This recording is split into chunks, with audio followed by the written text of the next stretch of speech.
नमस्कार दोस्तों, सुनो अपने दिल की, let your heart beat, love your heart. ऐसे बहुत से संदेश आप अमूमन रोज सुनते या पढ़ते हैं जो आपको आपके दिल की सेहत से वाकिफ कराते हैं। और शायद इसी का नतीजा है कि आज हम सभी मॉर्निंग वॉक जाने से लेकर रसोई के लिए कौन सा कुकिंग ऑयल खरीदना है जैसे रोजमर्रा की तमाम चॉइसेस दिल की हेल्थ को ध्यान में रखकर करते हैं। और यकीन मानिए, इसके ढेरों फायदे भी हैं। लेकिन साथियों, आज हम आप इस दिल की बात करने के लिए नहीं जुड़े, बल्कि अपने शरीर और जिंदगी के एक दूसरे बड़े और जरूरी अंग की सेहत और खैरियत के बारे में जानने और समझने वाले हैं। हालांकि इसकी चर्चा उतनी नहीं होती जितनी कि दिल की, लेकिन लाइफ के लिए ये उतना ही जरूरी है और इसे केयर भी उतनी ही चाहिए। जी हाँ, और हमारा ये दूसरा बेशकीमती दोस्त है लिवर, जिसे हम जिगर के नाम से भी जानते हैं। हमारा ये साथी चुपचाप बिना किसी आवाज या शिकायत किए हमारे जिस्म के लिए जरूरी न्यूट्रिशंस को आसानी से पचाने, लायक बनाने से लेकर एनर्जी को पूरी बॉडी में पहुंचने में मदद करने और जाने अनजाने हमारे शरीर में आने वाले तमाम टॉक्सिन्स से निपटने और उनको हटाने जैसे 500 से ज्यादा तरह के जरूरी काम करता है। लेकिन आज अपनी बदली या कहें बिगड़ी हुई लाइफ स्टाइल के चलते हम अपने लिवर की हेल्थ को इस कदर नजरअंदाज कर बैठे हैं कि आज लिवर की से जुड़ी बीमारियां दुनिया भर के लिए एक बड़ा संकट बन गई हैं। 2015 के आंकड़ों के हिसाब से दुनिया भर में लगभग सालाना 20 लाख मौतें लिवर की बीमारियों से हो रही थी, जिनमें से तकरीबन आधी से ज्यादा लिवर सिरोसिस और दूसरी क्रॉनिक लिवर डिजीजेस की वजह से हुई और बाकी वायरल हेपेटाइटिस और लिवर कैंसर की वजह से। और आपको बता दें कि इन 20 लाख में से करीबन 4 लाख मौतें भारत में हुई। तब से ये मंजर बद से बदतर ही हुआ है। अमूमन लिवर की समस्या को शराब पीने की आदत से जोड़कर देखा जाता है, लेकिन आपको जानकर आश्चर्य होगा कि शराब पीने और ना पीने वाले दोनों ही तरह के लोगों को लगभग समान रूप से फैटी लिवर डिजीज हो रही है और आखिरकार लिवर सिरोसिस और लिवर कैंसर जैसी जानलेवा बीमारियों को न्योता दे रही है।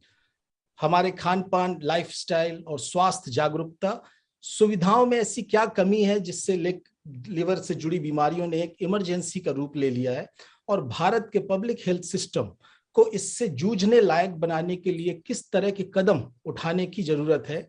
इन सभी पहलुओं को बारीकी से समझने के उद्देश्य से आज वर्ल्ड लिवर डे के खास मौके पर integrated health and wellbeing council देश की पहली इंडिया लिवर हेल्थ समिट के साथ एक मुहिम की शुरुआत कर रहा है, जिसका एम है भारत को लिवर के रोगों के से बढ़ते बोझ और इनसे पनपने वाली तमाम नॉन कम्युनिकेबल डिजीजेस एवं इनसे होने वाले जीवन और आर्थिक नुकसान से बचाया जा सके।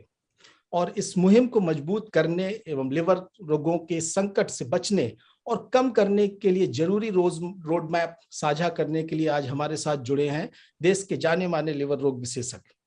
तो मैं स्वागत करता हूं लिवर हेल्थ के लिए देश के सर्व प्रमुख अस्पताल liver institute of liver and biliary sciences new Delhi के vice chancellor doctor Shiv Kumar Sarin का। डॉक्टर सरीन भारत के ही नहीं बल्कि दुनिया के महानतम लिवर हेल्थ एक्सपर्ट्स में से एक हैं। डॉक्टर सरीन वरिष्ठ प्रोफेसर और ILBS में हेपेटोलॉजी विभाग के निदेशक भी हैं। साथ ही जवाहरलाल नेहरू विश्वविद्यालय में मॉलिक्यूलर मेडिसिन के सहायक प्रोफेसर भी हैं। 30 साल से लंबे एकेडमिक कार्यकाल में डॉक्टर सरीन ने तमाम साइंस और मेडिकल साइंस और रिसर्च के क्षेत्र में तमाम उपलब्धियां पाई हैं। इन्हें भारत सरकार के प्रमुख नागरिक सम्मान पद्म भूषण से भी नवाजा जा चुका है।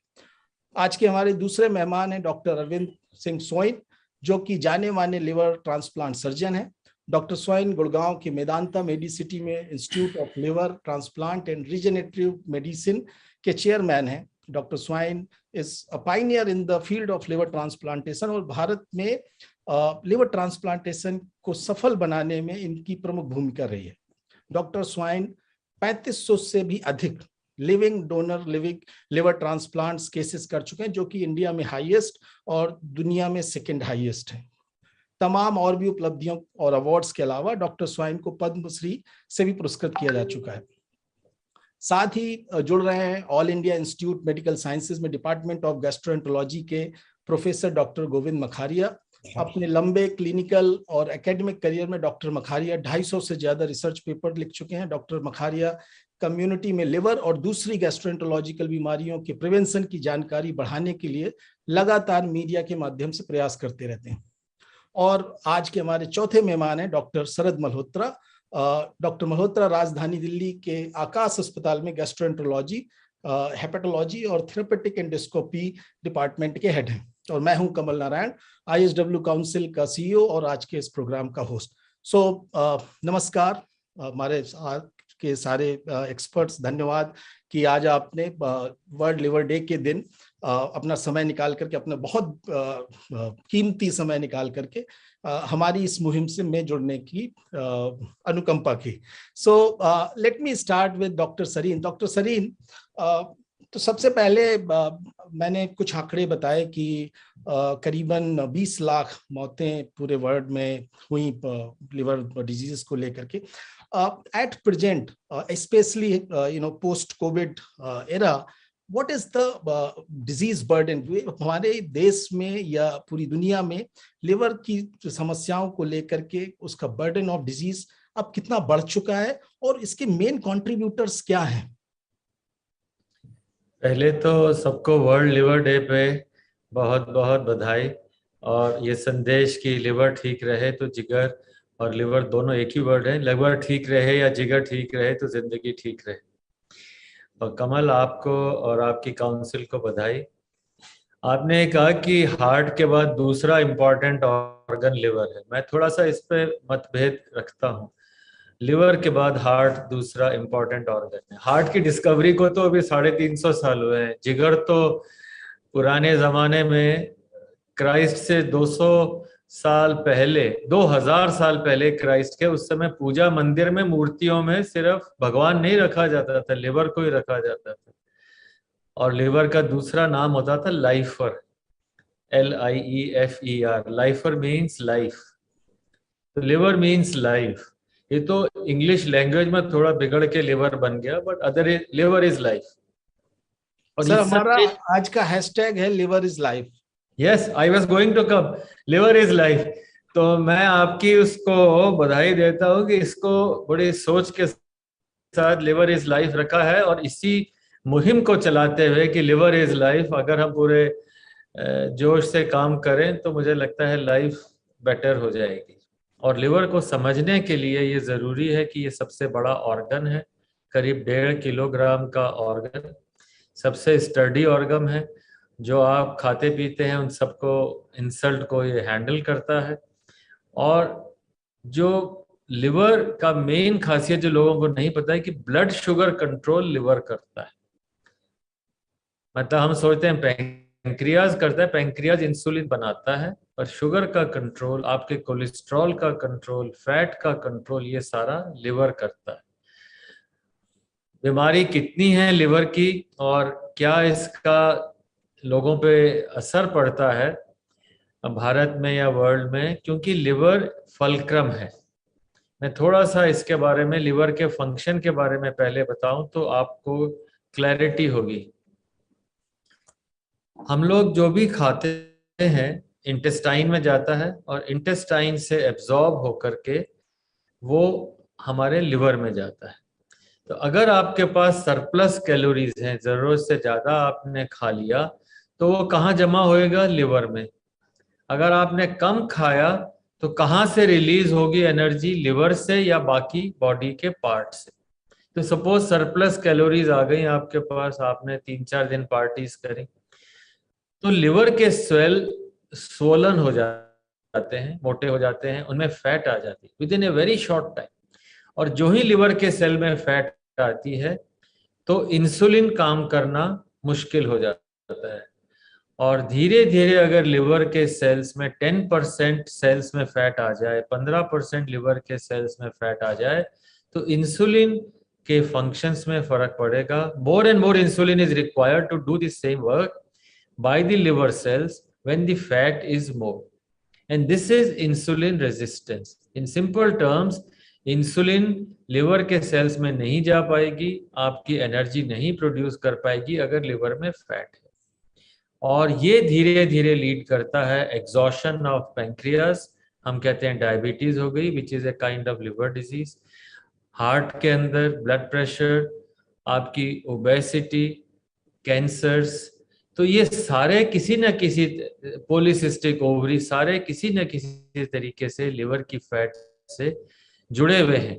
तो अगर हम एक्चुअल लिवर का बर्डन देखें कि खाली लिवर डिजीज से कितने मरे हैं, हो सकता है आपके आंकड़े सही हों, पर अगर हम ओवरऑल मोर्टेलिटी देखें नॉन कम्युनिकेबल डिजीज की, जिसमें इन्फेक्शन नहीं है, तो हर डिजीज में, चाहे किडनी डिजीज हो, स्ट्रोक हो, हाइपरटेंशन हो, हार्ट डिजीज हो, आपका एस्थमा की अटैक्स हो, उन सब में लिवर डिजीज कहीं ना कहीं, लिवर की बीमारी या लिवर की फैट कहीं ना कहीं जुड़ी हुई।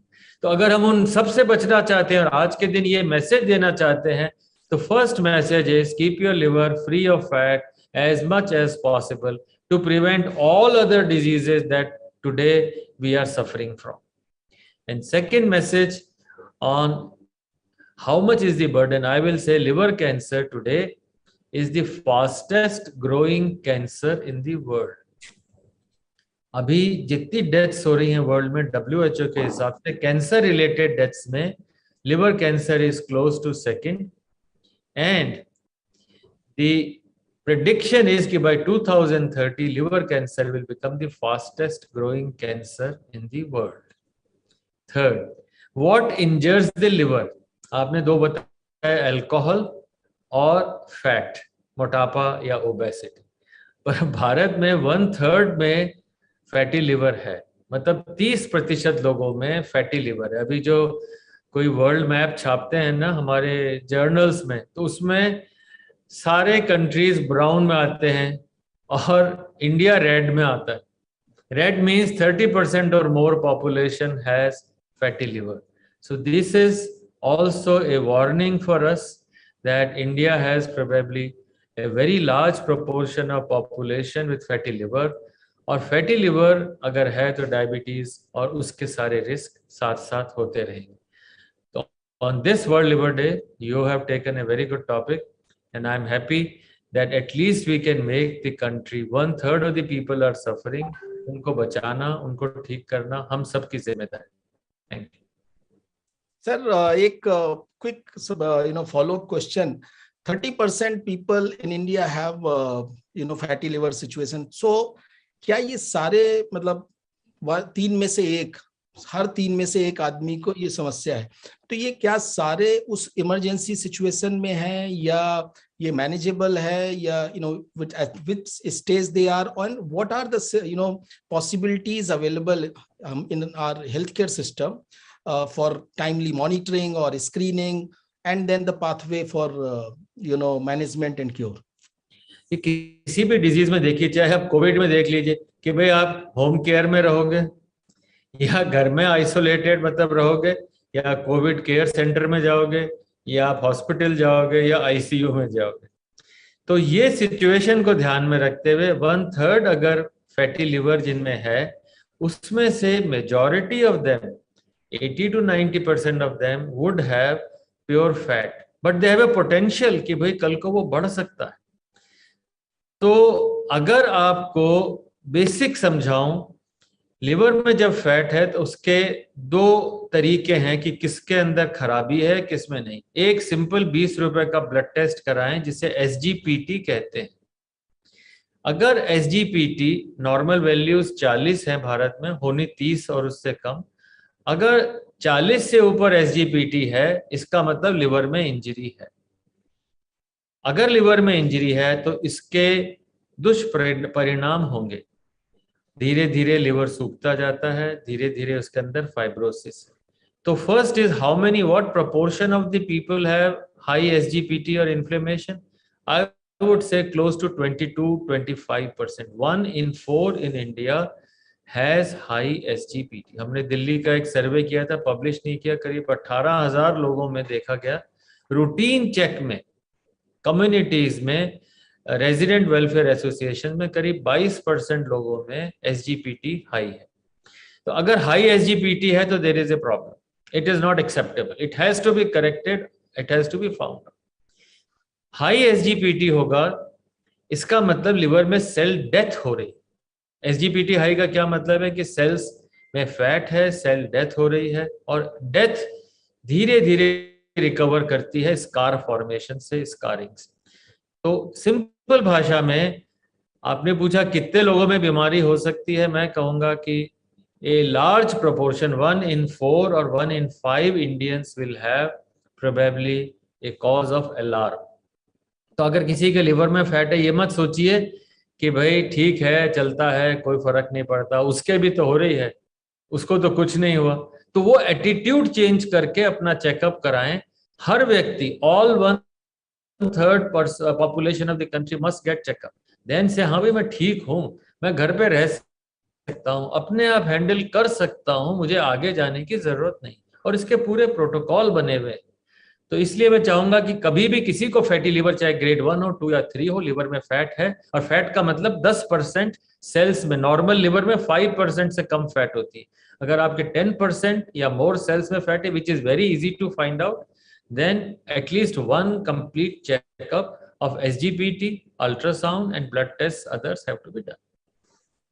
Thank you, Dr. Sarin. Dr. Makharia, Dr. Soin, I'll be coming to you after Dr. Makharia because I want to understand on some of the points which Dr. Sarin has highlighted. So, Dr. Makharia, almost हर 3 में 1 आदमी को fatty liver है भारत में, वो किसी भी grade में हो सकता है। तो इसमें क्या डॉक्टर सरीन ने दिल्ली के कुछ आंकड़े भी बताए जो कि 22% तक हाई एसजीपीटी का प्रिवेलेंस है।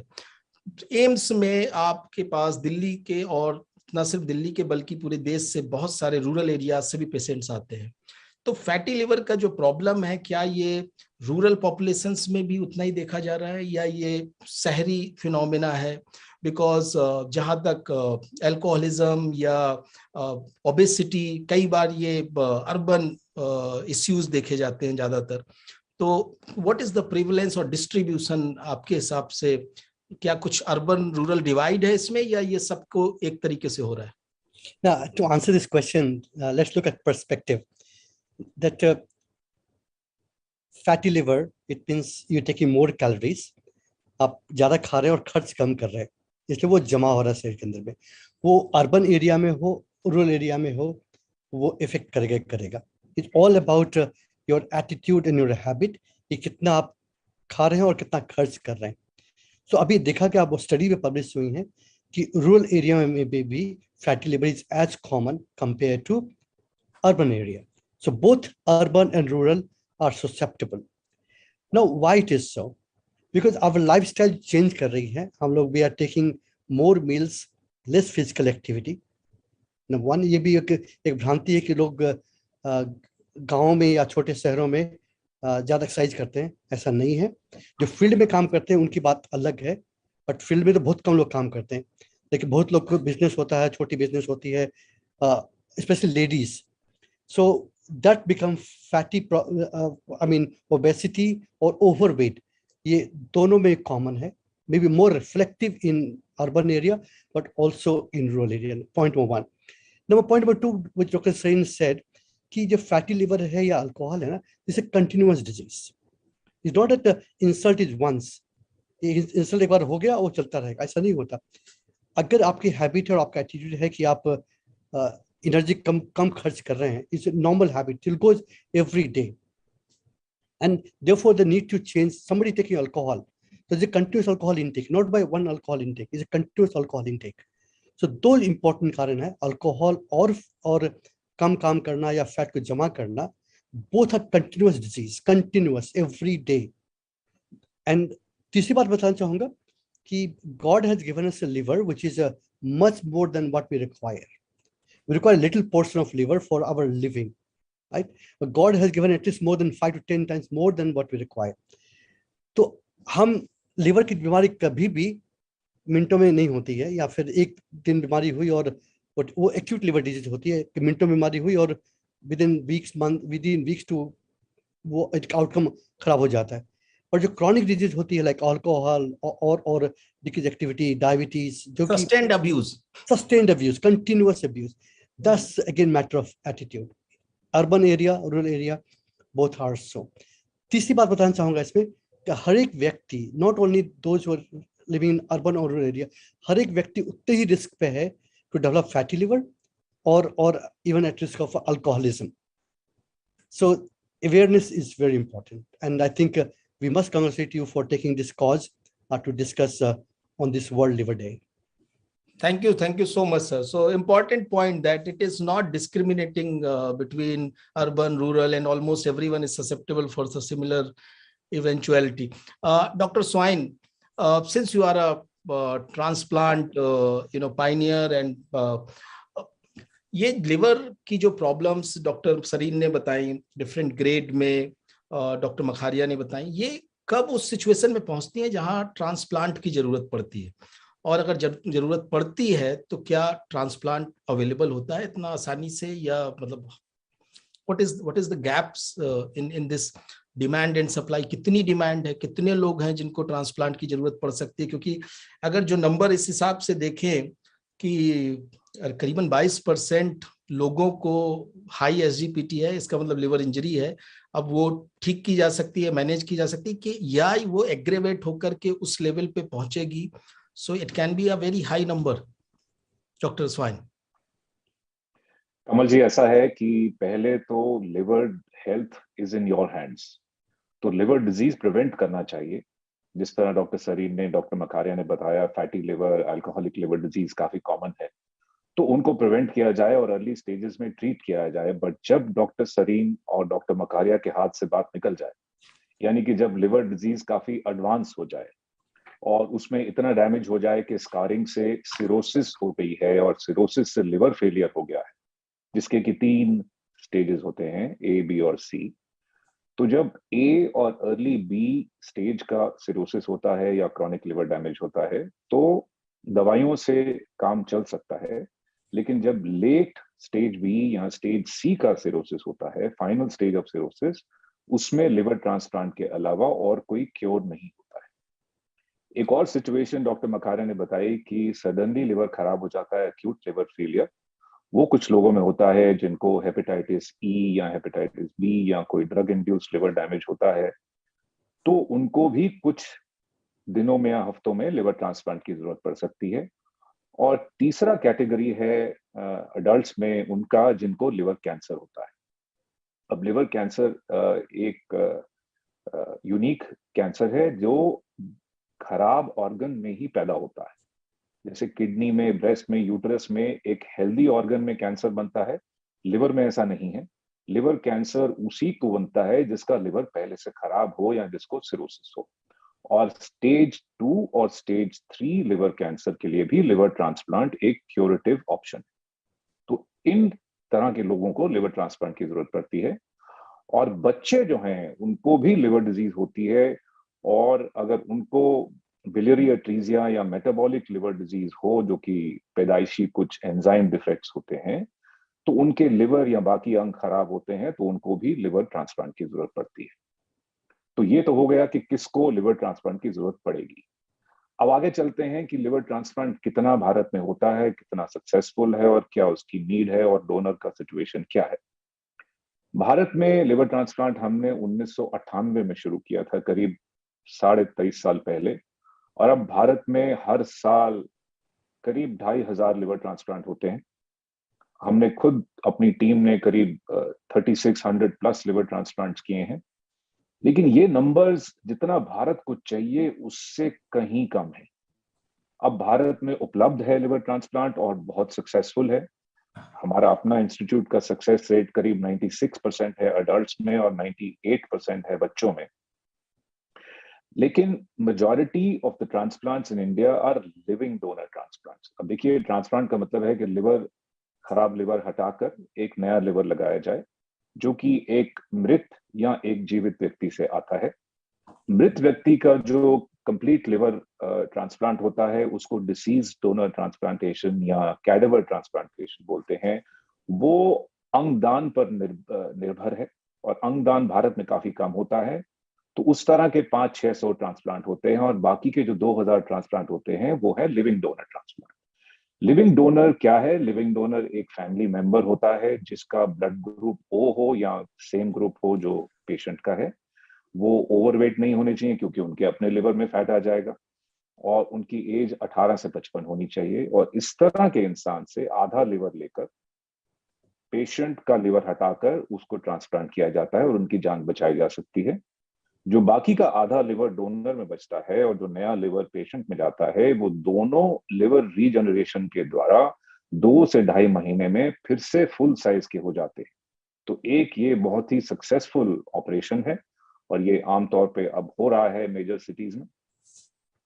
लेकिन मैं समझता हूं कि भारत में 2.5 से 3 लाख लोग हर साल लिवर डिजीज और कैंसर से पीड़ित होते हैं, और उसमें कम से कम 50 से 60 हजार लोगों को लिवर ट्रांसप्लांट से बचाया जा सकता है। और मैंने अभी आपको बताया केवल 2,500 केस हर साल होते हैं। तो डिमांड और सप्लाई में बहुत बड़ा गैप है, और उसके कई कारण हैं। सबसे इंपॉर्टेंट कारण है कि कैडेवर ट्रांसप्लांट इतना कॉमन नहीं है। ऑर्गन डोनेशन रेट एग्जाम्पल के तौर पे स्पेन में 45 पर मिलियन पॉपुलेशन है, यूएस में करीब 38-39 पर मिलियन पॉपुलेशन है, और हमारे में केवल 0.6 पर मिलियन पॉपुलेशन डोनेशन है। तो इतने बड़े देश में केवल 500 डोनर्स होते हैं, जबकि हजारों की तादाद में, लाखों में नहीं तो होने चाहिए। तो एक ये कारण है। दूसरा है कि थोड़ा ये एक्सपेंसिव प्रोसीजर हो जाता है, तो उसकी अफोर्डेबिलिटी का कारण है। और तीसरा है कि एक्सपर्टीज अब काफी है। भारत में करीब 140 लिवर ट्रांसप्लांट सेंटर हैं, जिसमें करीब 20 से 25 सेंटर लगातार काफी अच्छा नंबर ट्रांसप्लांट करते हैं। फिर भी ये एक्सपर्टीज बढ़ाने की जरूरत है। तो ये कुछ कारण हैं जिसमें भारत की जो रिक्वायरमेंट है लिवर ट्रांसप्लांट की, वो पूरी नहीं होती है। लेकिन अगर इन पे ध्यान दिया जाए तो लिवर ट्रांसप्लांट भारत में ज्यादा हो सकता है। थैंक यू डॉक्टर सोइन, काफी डिटेल में आपने बताया और काफी चीजें कवर कर की हैं इस पे। लेकिन इसमें अगर एक चीज ये देखी जाए कि एक तो जो है पब्लिक अवेयरनेस वाला रोल है, पब्लिक एजुकेशन का रोल है कि कितने लोग ये राजी हैं कि वो अपना डिसीज्ड ऑर्गन डोनेशन करने के लिए। उसके साथ साथ जो गैप है वो गैप बहुत बड़ा है। तो उसको लेकर के is there any health system approach which has been brought by the government और to kind of fill this gap, या आपकी कोई ऐसी सजेशन है जिसको लाना जरूरी है, जिसके हिसाब से we can change this scenario? क्योंकि 2,500 ट्रांसप्लांट और 50,000 की जरूरत, मतलब 47,500, और अगर 47,500 में सारे के सारे नहीं तो मेरे ख्याल से एक large number of people must be losing their life eventually. You are absolutely right Kamal. So इसमें भारत सरकार ने अब काफी एक्टिवली इसका एक प्रचारण शुरू किया है। एक नेशनल ऑर्गन ट्रांसप्लांट प्रोग्राम है, NOTP, और एक संस्था है जिसका नाम है NOTTO, national organ and tissue transplantation organization. और ये एक नेशनल ऑर्गेनाइजेशन है, और इसके रीजनल रोटो एंड स्टेट सोटो ये भी हैं जो सारी कंट्री में फैले हुए हैं। और इनके कुछ ऑर्गन अवेयरनेस प्रोग्राम्स हैं, ऑर्गन डोनेशन अवेयरनेस प्रोग्राम्स हैं, कुछ ऑर्गन एलोकेशन प्रोग्राम्स हैं कि समझ लीजिए किसी अस्पताल में, रोहतक में एक ऑर्गन डोनर होता है तो उसके ऑर्गन्स कौन से रिट्रीव हो सकते हैं, वो किसको मिलेंगे। ये सब एक ऑनलाइन सिस्टम है, एक नेशनल और स्टेट वेटिंग लिस्ट है। तो ये सब कुछ ऑर्गेनाइज्ड है। मैं समझता हूं कि सरकार को ऑर्गन डोनेशन प्रोग्राम्स और भी पुश करना जरूरी है, क्योंकि ये एक नेशनल एक्टिविटी है। ये एक अस्पताल के, एक NGO के, एक डॉक्टर के कहने से करने से नहीं होने वाली। तो एक नेशनल लेवल पे ऑर्गन डोनेशन अवेयरनेस बहुत जरूरी है, जो कि हो रही है जैसे मैंने बताया, लेकिन it has to be pushed up several x.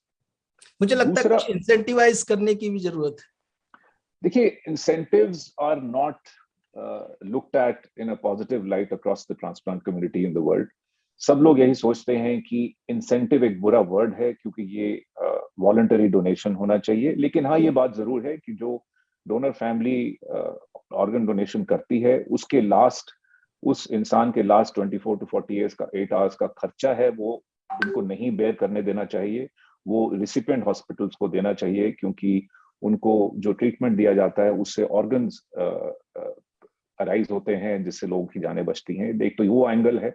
बाकी जो इंसेंटिव है एक बहुत बड़ा एक तालाब की तरह है, उसके अंदर डूबने से बहुत डीप चला जाएगा इंसान, उसके बारे में बात मेरे ख्याल से नहीं करनी चाहिए।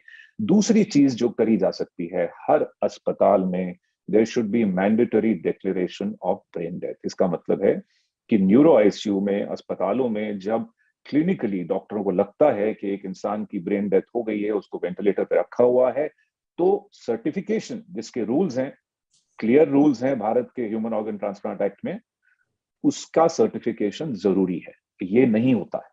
और दूसरी बात, इस तरह के मरीज अगर ब्रेन डेड डिक्लेयर हो जाएं तो उनका एक रिक्वायर्ड रिक्वेस्ट होना चाहिए, यानी कि फैमिली से ऑर्गन डोनेशन के लिए पूछना कंपलसरी होना चाहिए। ये दोनों चीजें लॉ में अलाउड हैं, लेकिन अस्पतालों में होती नहीं है। साउथ में और वेस्ट में ज्यादा होती हैं, नॉर्थ में we are unfortunately performing very badly on organ donation. तो ये कुछ मेरी सजेशंस हैं। Thank you so much, Dr. Soin. Doctor Malhotra, तो इस पे आपके आकाश हॉस्पिटल में, अगर मैं एक पहले पॉइंट डॉक्टर स्वाइन का लेकर के क्वेश्चन पूछना चाहूंगा कि वहां पर क्या प्रैक्टिसेस फॉलो करते हैं आप अपने आकाश हॉस्पिटल में? क्या वहां पर पेशेंट्स को इनकरेज किया जाता है कि वो डोनेशन की प्रक्रिया में शामिल हो, या जो ब्रेन डेड डिक्लेरेशन का जो एक पॉइंट डॉक्टर स्वाइन ने रखा, क्या ऐसा कुछ सिस्टम है वहां पर? उसके बाद मैं अपना दूसरा जनरल क्वेश्चन पूछता। नमस्कार Kamal ji, thank you so much for inviting us here. मेरे टीचर्स मेरे सामने बैठे हुए हैं, इन सब से हमने सब कुछ सीखा है और इन्हीं के रास्ते पे हम इनके नक्शे कदम पे चलना चाहते हैं। आकाश हॉस्पिटल बेसिकली एक एजुकेशन ब्रांड से एसोसिएटेड है और इस ब्रांड के साथ ही इसलिए वर्क करने में हमें काफी आसानी महसूस होती है और हमारे पास जो देश के प्रोटोकॉल्स होते हैं उनको फॉलो करने में काफी ईज मिलती है। नॉटो के अलाउड सारे प्रोटोकॉल्स के हिसाब से हमारे यहाँ पे वर्क होता है। जैसे सर ने अभी, डॉक्टर सोइन सर ने कहा कि न्यूरो आईसीयू के अंदर ब्रेन डेड की फैसिलिटी सुविधा होनी चाहिए, वो सारी फैसिलिटीज हैं। हमारे पास ऑर्गन डोनेशन के लिए वॉलंटियर्स हैं। जिन भी लोगों के अंदर ऐसा एंटिसिपेटेड होता है कि रिकवरी की पॉसिबिलिटी कम होती जा रही, उनको इनकरेज किया जाता है। हम अपने यहाँ पे कॉर्नियल ट्रांसप्लांट कर रहे हैं, किडनी ट्रांसप्लांट कर रहे हैं, एवं जल्द ही लिवर ट्रांसप्लांट शुरू होने के लिए एप्लीकेशन दी गई है। हमारे यहाँ पे रिसेंटली एक केस हम लोगों ने काफी रिपोर्ट किया था, जहाँ पे एक बच्चे की डेथ हुई थी, उसकी दोनों किडनीज को डोनेट किया गया था, उसकी कॉर्नियास को डोनेट किया गया था और हार्ट ट्रांसप्लांट के लिए भी उसका हार्ट को हमने यहाँ से ट्रांसफर किया था। कॉर्नियल ट्रांसप्लांट्स में हमें मदद मिली है क्योंकि पॉसिबिलिटी उस पर्टिकुलर डोनेशन की एक्सेप्टेंस थोड़ी सी ज्यादा है। साथ ही साथ जितने भी हमारे डॉक्टर्स और आईसीयू के स्टाफ हैं उनको स्पेसिफिकली नॉटो की टीम के साथ सेंसिटाइज किया गया है। इंफॉर्मेशन, एजुकेशन और काउंसलिंग के जो बेसिक्स हैं वो सबको सिखाए गए हैं एंड इस बात के लिए काफी माइंड ओपन रखा जाता है कि किस जगह पे हम एक्चुअली में ऑर्गन डोनेशन से किसी और के जीवन को बेहतर बना सकते हैं।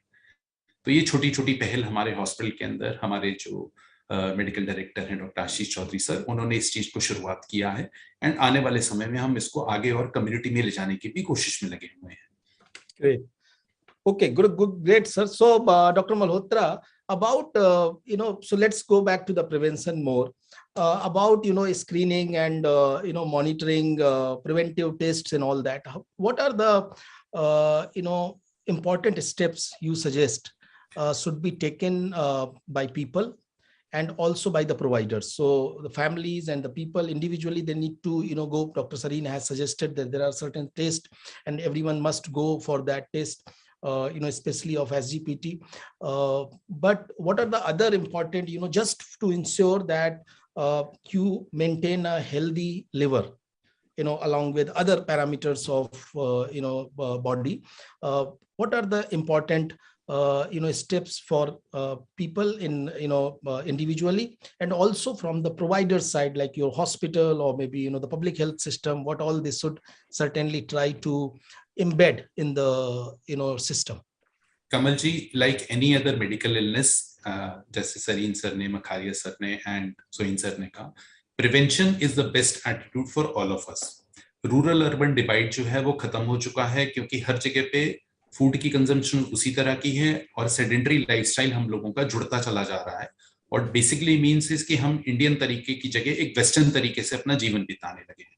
So at any given point of time अगर प्रिवेंशन से हम शुरू करते हैं तो हमारा फोकस ज्यादा अच्छा होता है, और इसीलिए गवर्नमेंट ऑफ इंडिया का जो प्रोग्राम है जिसमें वो हेल्थ एंड वेलनेस सेंटर्स के ऊपर फोकस कर रहे हैं, और I think if I am correct 1 lakh plus ऐसे सेंटर्स बनाने की मुहिम चल रही है, वो इस चीज में बहुत ज्यादा मदद करने वाली है। एंड डॉक्टर सरीन सर के निर्देश के हिसाब से जो नेशनल वायरल हेपेटाइटिस प्रोग्राम और जो हमारा नेशनल NAFLD प्रोग्राम जो फैटी लिवर को इंटीग्रेट किया गया है कैंसर और डिफरेंट अदर हेल्थ प्रोग्राम्स के साथ में, उसके साथ भी हमको बेनिफिट मिलने वाला है। सो प्रिवेंशन की पहली चीज शुरू होती है हमारे खाने के साथ में, जिसको हम वॉच करते हैं कि हमारा वजन कितना है। तो यदि हमारे को लगता है कि हमारा वजन ओवरवेट है, उसके लिए बड़ा ही सिंपल तरीका है जानने का, हाइट और वेट के रेशियो को लेते हुए हम अपने बॉडी मास इंडेक्स को करें। बॉडी मास इंडेक्स बाहर के देशों के कंपैरिजन में हमारे नंबर्स लेस हैं, बिकॉज हमारा जो फिनोटाइपिक अपीयरेंस है, जो शारीरिक अपीयरेंस है, वो डिफरेंट है। तो हमारा बॉडी मास इंडेक्स जब 23 से ऊपर होता है तो उस समय हम ओवरवेट ओबेसिटी की कैटेगरी के अंदर आ जाते हैं, जहां पे हमें अपने खाने पीने के ऊपर ध्यान रखना शुरू करना चाहिए। जंक फूड की जो डेफिनेशन सिर्फ वेस्टर्न फूड के साथ एसोसिएटेड है कि वो पिज्जा और बर्गर और नूडल्स खाने से है, वो गलत है। समोसा और कचौड़ी खाना भी उतना ही जंक फूड के अंदर कैटेगराइज होता है। सेकंड स्टेप जो हम हमेशा सबको सजेस्ट करते हैं apart from a healthy diet is to go for an exercise. Now those people जो कि कंटिन्यूसली किसी भी पर्टिकुलर एक्सरसाइज को नहीं भी कर पाते हैं, यदि वो 30 से 40 मिनट की ब्रिस्क वॉकिंग भी करते हैं तो भी उसके बेनिफिट मिलते हैं। और यदि उससे ऊपर की वो एक्सरसाइज ऐड कर पाते हैं तो definitely not only liver health but comprehensive cardiovascular health भी उससे इंप्रूव करती है। तीसरी चीज जो हम सबको सजेस्ट करते हैं कि जो लोग ओवरवेट हैं, यदि वो अपने वेट में 5 से 7% का डिफरेंस भी ला पाते हैं, 5 to 7% of weight loss also is going to be very helpful. अगला सवाल हमारे पास में पेशेंट्स यूजुअली पूछते हैं, या पेशेंट के जो हेल्थ केयर प्रोवाइडर्स होते हैं, कि how commonly and how frequently should be done the investigation should be done. No, this is a very tricky question, क्योंकि हेल्थ चेकअप के मामले में यदि मैं एक पर्टिकुलर ऑर्गेनाइजेशन रन करता हूं, मैं बोलूंगा कि हर 6 महीने पे हेल्थ चेकअप करना चाहिए, दूसरी ऑर्गेनाइजेशन बोलेगी नहीं हमें 3 महीने में करना चाहिए। So it is very difficult to put it as a policy matter कि कितनी फ्रीक्वेंटली उसको करना चाहिए, but it will differ if the changes come depending on your age. आपकी एज कितनी है, एक यंगर एज ग्रुप के अंदर एक डिफरेंट टाइप ऑफ एनालिसिस की जरूरत होती है। आपकी करंट हेल्थ कंडीशन क्या है, यदि आप ओवरवेट हैं तो जैसे डॉक्टर सरीन ने कहा, एक सिंपल SGPT का टेस्ट या एक कंप्लीट लिवर फंक्शन टेस्ट, एक अल्ट्रासाउंड करना, कोलेस्ट्रॉल की जो लिपिड प्रोफाइल होता है उसको करना, इन सब छोटी छोटी चीजों से हम ये एनालाइज कर सकते हैं कि प्रेजेंट हमारी लिवर हेल्थ क्या है। यही चीज अगर आप किसी भी लिवर की डिजीज से सफर करते हैं, जैसे किसी पर्सन को हेपेटाइटिस B है, तो उसकी frequency of analysis would be different from a person who does not have these diseases. अगर एक पर्सन एक रेगुलर अल्कोहल को ले रहा है, फ्रीक्वेंसी ऑफ अल्कोहल उसकी डेली या ऑल्टरनेट डे है, एंड सिग्निफिकेंट अल्कोहल इनटेक है हमारी एनालिसिस के हिसाब से, तो उसकी frequency of analysis would be a little different. And इसीलिए प्रोजेक्ट किया जाता है कि आपकी मेडिकल हिस्ट्री, आपका फिजिकल स्टेट, आपकी एडिक्शंस इस बात को डिफाइन करेंगी कि आपको कौन सा एनालिसिस करना चाहिए और कितना फ्रीक्वेंटली करना चाहिए। Most of the hospitals now are learning and offering preventive healthcare packages which are targeted to individuals as well as to different companies also, जो business to business और business to consumer का concept है, इस चीज के अंदर भी आ रहा है। और उसका पर्पस यही होता है कि एक कॉम्प्रिहेंसिव हेल्थ पैकेज के अंदर हम वो सारी कॉमन बीमारियों को एटलीस्ट बेसलाइन तरीके से इवैल्यूएट कर सकें। Thank you so much doctor Malhotra. Dr. Malhotra, Dr. Sarin, Dr. Malhotra has also mentioned about, and Dr. Soin also mentioned about hepatitis, viral hepatitis, and you have been, kind of leading the whole mission against, viral hepatitis in our country. What is the contribution of viral hepatitis in the liver diseases is still in our country, और उसको improvise करने के लिए या इस contributor को कम करने के लिए और क्या स्टेप्स उठाए जाने बाकी हैं? सर आप म्यूट में। बहुत अच्छा सवाल है, मुझे लग रहा था ये रह ही जाएगा। शरद ने बहुत अच्छे से ये जिक्र किया। लिवर में 5 तरह के वायरस अटैक कर सकते हैं। ये छोटी उंगली वाला हेपेटाइटिस ए बच्चों में होता है, और ये हेपेटाइटिस ई दूसरा वाला ये बड़ों में होता है। तो ए और ई ये भोजन और पानी से आते हैं, ई और ए। अब रहे बीच की 3 उंगलियां, इसमें hepatitis B, hepatitis C, hepatitis D, ये सारे ब्लड से आते हैं। तो अगर बच्चों को जॉन्डिस है तो घबराएं नहीं, ये छोटा वाला बच्चों में होता है तो अपने आप रिकवर कर जाता है।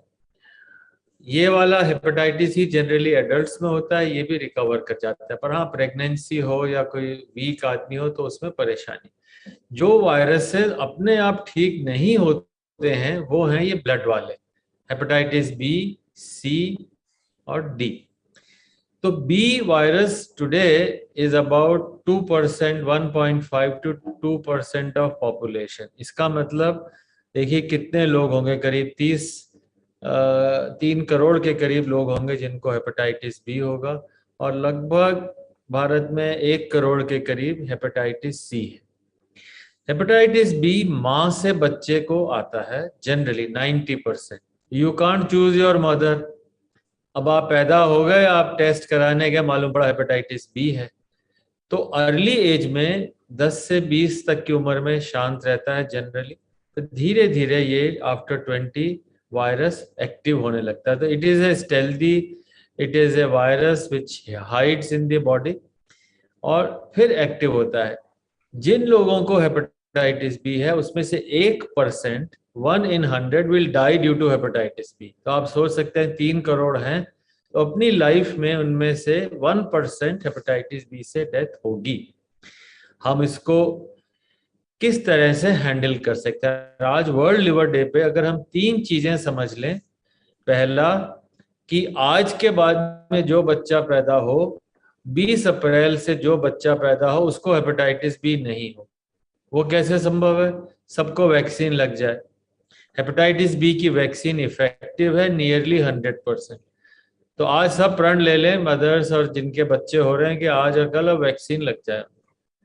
दूसरा, जिन लोगों को हेपेटाइटिस बी है उन लोगों को सबको ट्रीट करने की कोशिश करें, जैसे HIV में सबको ट्रीट करते हैं। अभी पॉलिसी नहीं है ये, बट मेरी अपनी फीलिंग है कि जिनको हेपेटाइटिस बी है सबको ट्रीट कर दो, तो ट्रांसमिट करेंगे नहीं, उनका वायरस दब जाएगा, फैलेगा ही नहीं। थर्ड, जिन लोगों के घर में एक भी हेपेटाइटिस बी का पॉजिटिव मरीज है वहां सबकी टेस्टिंग, माँ की, भाई बहन बच्चों की टेस्टिंग कराएं। ये सबसे ज्यादा हाई रिस्क ग्रुप है। ब्लड तो हमारे यहाँ सेफ हो गया है, हर ब्लड बैंक अब हेपेटाइटिस बी का टेस्ट करता है। तो थर्ड मेथड कि सारे परिवार में वहां करीब करीब 5 गुना ज्यादा वायरस पॉजिटिव मिलेगा। तो अगर आपके घर में एक हेपेटाइटिस बी है तो दूसरा मिलने का खतरा है। तो इस तरीके से हम करंट पॉपुलेशन को ट्रीट कर लेंगे। तो हमारे 3 एम थे। पहला, कल से कोई बच्चा ऐसा नहीं हो। दूसरा, वायरस फैले नहीं बाय ट्रीटिंग। तीसरा, जो लाइकली इन्फेक्टेड हैं उन सबको हम लोग पता लगा लें, क्योंकि हु हैज वायरस, इसे साइलेंट वायरस, पता ही नहीं। सेकेंड अप्रोच है हेपेटाइटिस सी की। हेपेटाइटिस सी का पता लगाना बहुत आसान है। आज से पहले किसी को कभी कोई ब्लड चढ़ा हो, कोई ऑपरेशन हुआ हो, कोई कोरोनरी हुआ, प्रोस्टेट हुआ, वो सारे लोग हेपेटाइटिस सी का टेस्ट करा लें। अगर सी पॉजिटिव है उसका इलाज संभव है। 3 महीने इलाज में करीब करीब 90%, 95% लोग ठीक हो जाएंगे। और कभी आप किसी हॉस्पिटल में किसी कारण से जाएं, अपने साथ किसी को ले जाएं या आप भर्ती हो, और हर हॉस्पिटल के लिए मैंडेटरी हो कि भाई कोई मरीज आए हेपेटाइटिस बी और सी का टेस्ट कर लो। जैसे वैक्सीन लगवाने जा रहे हो आप कोरोना की, तब भी टेस्ट कर लो। हम तो सबसे कहते हैं कि भाई पूरे भारत में 180 करोड़ में वैक्सीन लग गई। 180 करोड़ में अगर बी और सी का आप स्क्रीनिंग कर लेते तो सारे लोग ठीक ही हो जाते, पता लग जाता किसको है किसको नहीं। तो अगर अभी भी मुहिम ये रखें कि किसी को वैक्सीन लगवाना है, कोरोना के लिए जाना है, अस्पताल जा रहे हैं, भाई मेरा टेस्ट भी कर दो, है तो मेरा इलाज हो जाएगा, पता लग जाएगा, मेरे से औरों को फैलेगा नहीं। तो इस तरीके से अगर हम सी के लिए प्रयास करें तो 10 साल में ये टोटल खत्म, बिकॉज इसकी जितनी अच्छी दवाइयां हैं और किसी बीमारी की नहीं है, they are causing cure, they can bring cure to the patient. फिर भी कई लोगों में एडवांस डिजीज अगर बी या सी की हो गई है, उनके लिए अभी हमारे सोइन साहब मौजूद हैं, अगर ट्रांसप्लांट की ज़रूरत है, बड़ा सक्सेसफुल ट्रांसप्लांट उनका हो जाएगा। बट हाँ, मैं चाहूँगा कि उससे पहले इस स्टेज तक ना जाएं। अगर बी या सी पॉजिटिव है तो आप ज़रूर अपना इलाज करें। 2-3 बातें हेपेटाइटिस के अलावा, वापस से मैं जा रहा हूँ ऑन फैटी लिवर। सबसे पहले लोग आते हैं, पूछते हैं, भाई मैं साहब चाचा जी को लाया हूँ, चाचा जी तो भाई ठीक हैं, वो 110 किलो के हैं उनका लिवर, आप भी 110 के हैं, पर आप टेस्ट नहीं कराओगे। आप कहते हो मुझे थोड़ी होएगा यार, चाचा जी को हुआ। तो fact of the matter remains, 3 category के लोग, आपसे कोई पूछे कि सर मुझे फैटी लिवर है, तो 3 कैटेगरी के लोगों में फैटी लिवर पक्का है। पहला, अगर आप ओवरवेट या ओबीज हैं, शरद ने बताया कि हमारे यहाँ चेंज हो रहा है, तो अगर आपका वेट ज्यादा है, वेट के लिए फॉर्मूला सिंपल और भी सिंपल है, हाइट -100, जैसे 170 सेंटीमीटर के हो, उसमें से 100 घटा दो, वजन 70 किलो होना चाहिए। फीमेल्स में 5 और घटाना पड़ेगा, 65। और अगर आपके खानदान में किसी को बीमारी रही है डायबिटीज, तो 5 घटाना पड़ेगा। तो रफली आप 100 to 105 आप हाइट में से घटा दें। तो अगर आप ओवरवेट हैं तो फैटी लिवर। दूसरा, अगर डायबिटिक हैं तो फैटी लिवर। अगर आपका कोलेस्ट्रॉल ट्राइग्लिसराइड हाई है तो फैटी लिवर। तो ये 3 कैटेगरी के लोग क्लियरली फैटी लिवर है। और हाँ, अगर आप शराब पीते हैं तो फैटी लिवर तो होएगा ही। तो हमें फर्स्ट क्वेश्चन है कि हु हैज फैटी लिवर। भाई मेरे पास ये है, खानदान में ये था, तो मुझे फैटी लिवर है, तो पता लग गया। बाकी टेस्ट उन्होंने बताया कि अल्ट्रासाउंड कर लें, कभी कभी फाइब्रो स्कैन कर लें जरूरत पड़े, और एसजीपीटी या एएलटी हाई हो। ये एक बहुत बड़ा मैसेज है। अगर एसजीपीटी हाई है तो ब्लड प्रेशर करीब 10 साल बाद, डायबिटीज करीब 10 साल बाद, और हार्ट के अलावा स्ट्रोक, इन सब का रिस्क बढ़े। तो अगर आपका एसजीपीटी नॉर्मल रहता है, मतलब 20 के आसपास रहता है, you are a healthy person. But everyone must get once an SGPT, an ultrasound of the liver, and check your weight at least once in a month or so. Of course, diet के अलावा exercise, जैसा उन्होंने बताया, बहुत अच्छा है। गोविंद ने आपको बताया बहुत अच्छे से कि रूरल एरिया में लोग अब कम काम करते हैं, हुक्का ज़्यादा पीते हैं या ड्रिंक्स ज़्यादा करते हैं।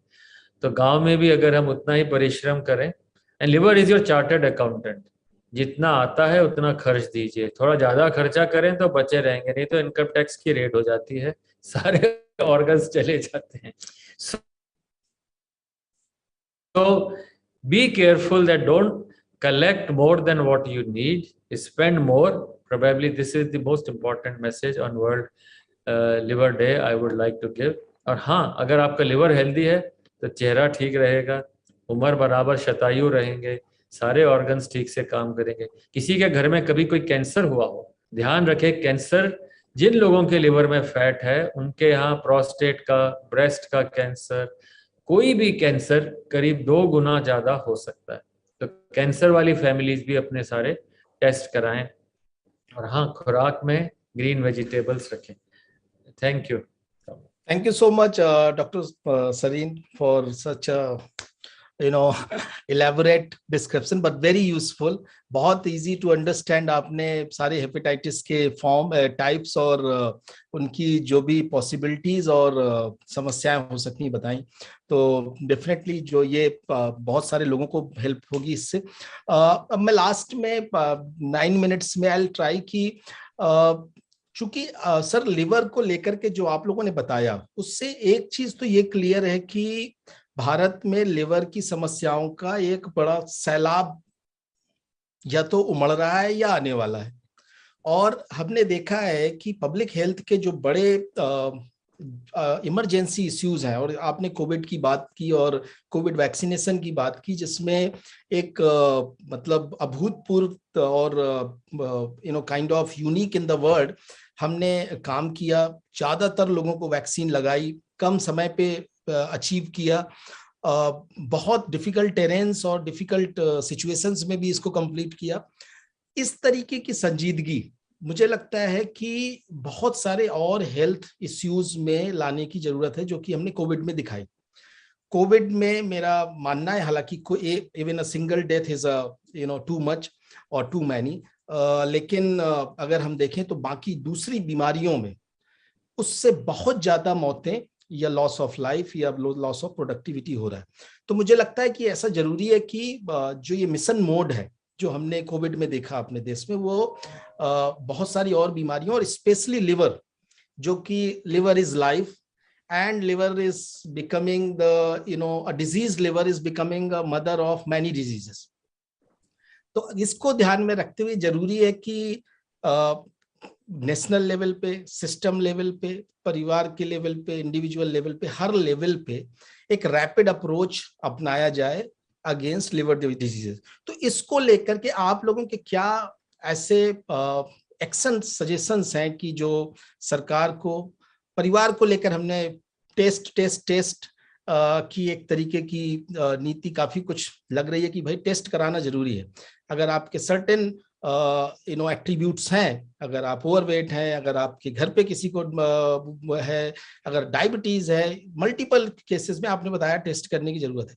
बट सिस्टम की तरफ, सिस्टम अप्रोच में इसमें क्या करना चाहिए, इसको लेकर के 3 पॉइंट या 5 पॉइंट बहुत ब्रीफली बताऊंगा कि ये इशू 2018 में जब national viral hepatitis control programme अपनी मंजिल पे पहुंच गया, वी स्टार्टेड, और अब भारत ने 2021 में 21 फरवरी 2021 को ये प्रोग्राम कि फैटी लिवर सारी मेटाबॉलिक, सारे नॉन कम्युनिकेबल डिजीजेस का कोर है, इसको मानते हुए भारत सरकार ने 21 को डॉक्टर हर्षवर्धन साहब ने इसको नेशनल प्रोग्राम में cancer, diabetes, coronary disease, stroke वाले प्रोग्राम में जोड़ लिया। तो भारत आज वर्ल्ड में पहली कंट्री है जिसने ये लीड ली है कि fatty liver is a disease recognised by the government. इसकी पहली बात गवर्नमेंट ने रिकॉग्नाइज किया।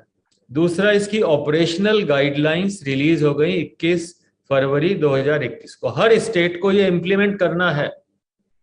थर्ड, बॉटम अप अप्रोच इसके अंदर हम लोगों ने प्रपोज की थी नीति आयोग के थ्रू और डायरेक्टर जनरल हेल्थ सर्विसेज और हेल्थ मिनिस्ट्री के through. Bottom up approach Lancet ने कवर करी लास्ट ईयर, और बॉटम अप अप्रोच ये है कि आपकी आशा वर्कर, उसके बाद कम्युनिटी हेल्थ वर्कर, उसके बाद आपका पीएचसी लेवल, डिस्ट्रिक्ट लेवल और स्टेट लेवल, इसका एक पिरामिड है। और आशा वर्कर क्या करेगी, सिर्फ ये देखेगी कि हाँ भाई इसका घर में हिस्ट्री क्या है। नेक्स्ट वाला देखेगा उसकी भाई वेस्ट कितनी है, कमर मोटी है, पतली है, वजन कितना है, और कुछ होता नहीं। फिर आगे लेवल पे जाकर के ब्लड टेस्ट, और फिर आगे लेवल जाके अल्ट्रासाउंड। तो ये अप्रोच सरकार ने शुरू करी है, और मुझे उम्मीद है कि आज के इस दिन में और आपके और सब लोगों के सहयोग से अगर ये बॉटम अप अप्रोच शुरू हो जाए कि हम लोग पेरिफेरी में पहुंच गए हैं, मुझे लगता है कि 10 साल में हमारी हार्ट डिजीज कम हो जाएगी, बीपी वाले मरीज कम हो जाएंगे और सारे कैंसर्स कम हो जाएंगे। पर सक्सेस डिपेंड करती है अवेयरनेस पे, public participation. Thank you sir. मैं कमल जी, उस जो आपने पूछा उसके बारे में मैं एक अलग नजरिया, एक अलग अंदाज पेश करना चाहता हूँ। जिस तरह डॉक्टर सरीन ने बोला कि ये सारे प्रोग्राम्स हैं ग्रास रूट लेवल पे होने चाहिए, तो एक तो ये है कि सरकार और जो एनजीओज हैं और जो डॉक्टर्स हैं, हेल्थ केयर वर्कर्स हैं, इस चीज को सोचें और इम्प्लीमेंट करें। पर दूसरा है अडॉप्शन। जो मैं एक आम इंसान हूँ, विलेज में या सिटी में बैठा हूँ, मुझे उसको अडॉप्ट करना है। वो अडॉप्शन कैसे हो, मैं उसको करूंगा तभी कोई प्रोग्राम सफल होगा। तो मेरे हिसाब से एक ये पंच लाइन या टैग लाइन होनी चाहिए कि लिवर कैंसर प्रिवेंशन। जिस तरह मैंने आपको बताया कि liver cancer prevention actually means preventing all kinds of liver disease, which Dr. Sarin and others have talked about.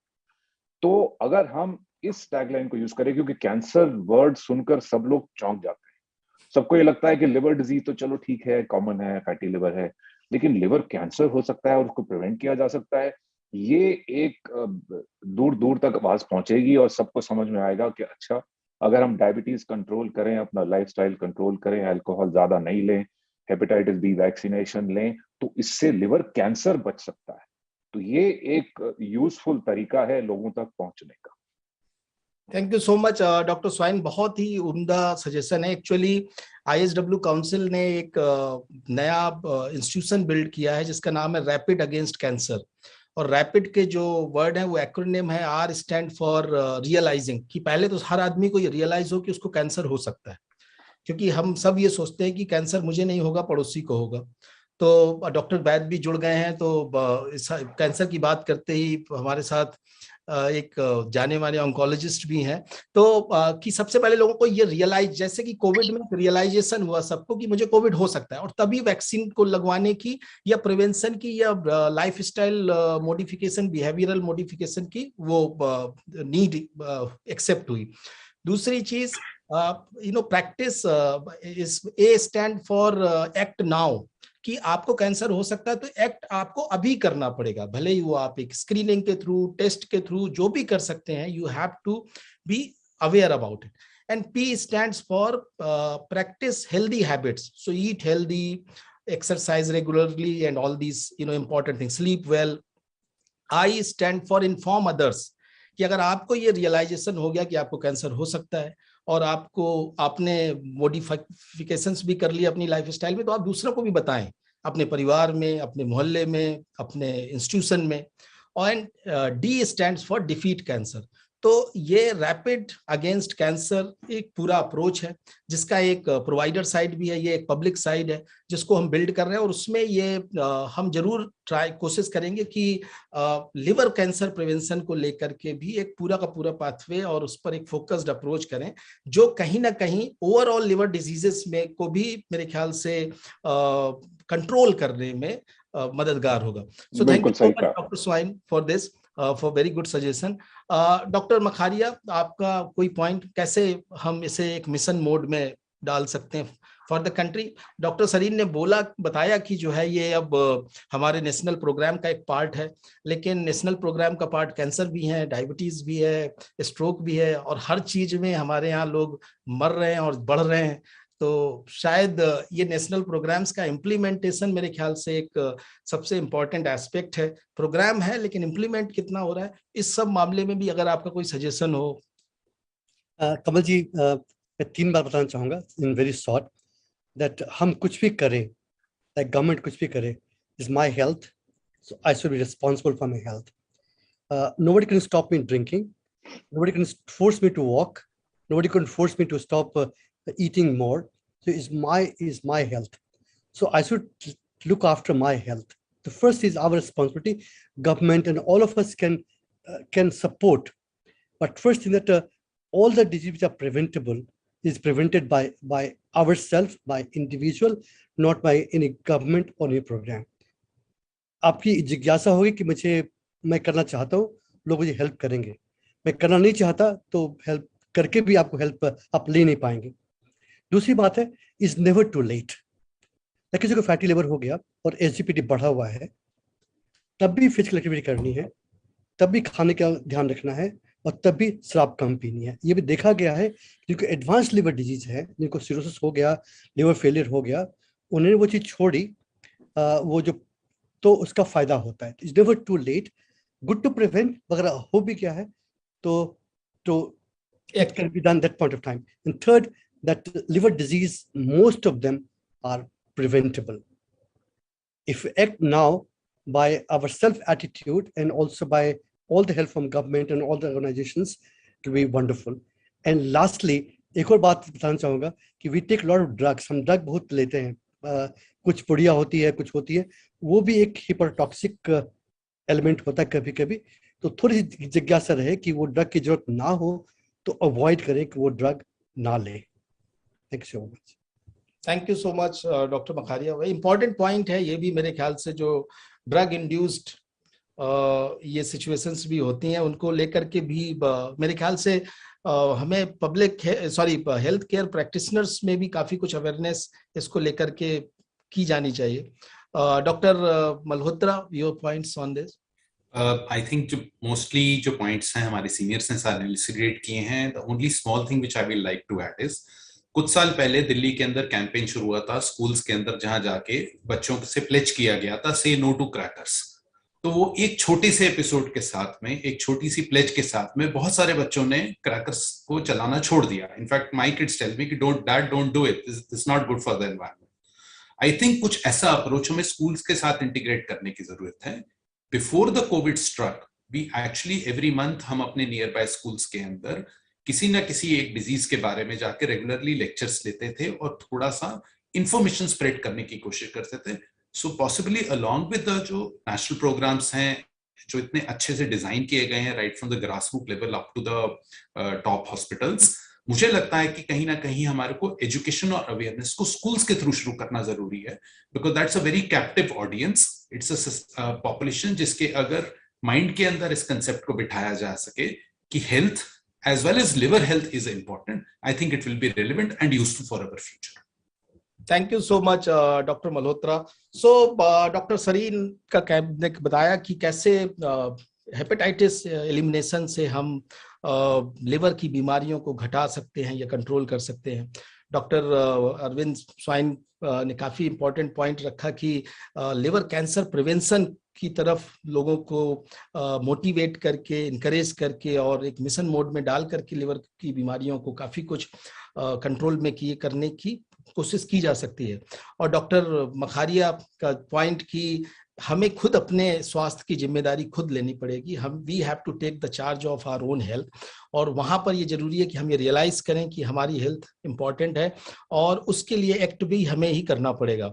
और डॉक्टर शरद मल्होत्रा का कि कैच देम यंग पॉलिसी भी हो सकती है बच्चों में, क्योंकि शायद बड़े होते होते ये बहुत देर हो जाती है कि हम अपनी हेल्थ को लेकर उतने जागरूक या संजीदा बचें। तो शायद बचपन से ये चीजें हमारे अंदर डेवलप की जाए तो बेटर होगा।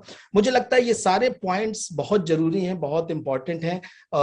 फिर से अगर ये देखा जाए कि जिस तरीके की लिवर की समस्या, भारत में लिवर वीक से जुड़ी बीमारियों की समस्या हो सकती है, हमारे एक्सपर्ट्स ने बताया कि ऑलमोस्ट हर 3 में से 1 भारतीय को जो है फैटी लिवर की प्रॉब्लम है और ऑलमोस्ट 22% को किसी तरह की लिवर इंजरी की भी संभावना है। और ये सब आगे जाकर के एक बहुत vast variety of disease burden के रूप में हमें देखने को मिल सकता है, जिससे न सिर्फ एक पारिवारिक प्रोडक्टिविटी, लॉस ऑफ लाइफ होती, बल्कि एक नेशनल डैमेज भी होता है। और जो हमारी एक परिकल्पना है कि एक आयुष्मान भारत, एक स्वस्थ भारत, एक सशक्त भारत बनाया जा सके, वो एक बीमार पॉपुलेशन पे नहीं बनाया जा सकता। तो इसी के साथ आज हमने ये ISW काउंसिल ने लिवर हेल्थ डे के दिन इंडिया लिवर हेल्थ समिट के थ्रू एक नई मुहिम शुरू की है, जिसमें लिवर के हेल्थ को लेकर के लोगों को जागरूक करना, लोगों को इनकरेज करना कि वो उसमें भी they should act for their health, और सरकार को और सिस्टम में उन सारी मॉडिफिकेशन या इम्प्रूवमेंट्स के लिए एडवोकेसी करना, जिससे कि लिवर हेल्थ को लेकर के स्क्रीनिंग, मॉनिटरिंग और केयर को की एक्सेसिबिलिटी सबको और हो बिना किसी डिफरेंशिएशन के कि whether it is somebody come from the rural area or the urban area। तो इसी के साथ हमारा नेक्स्ट सेशन जो डॉक्टर सरीन ने भी बताया और जो कि बहुत इंपॉर्टेंट टॉपिक है, और शायद वो एक पाथवे आज बिल्ड भी हो रहा है कि अगला सेशन है लिवर कैंसर पे कि how to we are going to prevent that. तो इसी के साथ my colleague Riddhi Lakra will be hosting the next session on preventing liver cancer on this World Liver Day, and the session after that we will be trying to go further on detail on how to prevent and how to do the lifestyle modification and all. So with this, thank you so much for all our experts for joining us today on this important occasion. And we again, take a pledge before we will be going for, and asking others to take the pledge. We are taking the pledge today that we will spread the message of that liver is life and it needs to be protected. Thank you so much. Thank you, Kamalji. Thank you. Thank you. Riddhi, over to you. Thank you, Kamal sir. Good afternoon. Welcome to another session of India Liver Health Summit on liver cancer, a rising burden. I'm Riddhi Lakra, Assistant Editor, ISW.TV. Globally, liver cancer is one of the leading causes of cancer-related deaths worldwide. In the year 2020, an estimated of 9 lakh people were diagnosed with liver cancer. In India, it saw 3 to 5 cases of liver cancers per 1 lakh people, which translates to 30,000 to 50,000 cases per year. The primary causes of liver cancer includes the Hepatitis B virus, the Hepatitis C virus, along with the alcohol consumption, non-alcoholic fatty liver diseases, and the other factors.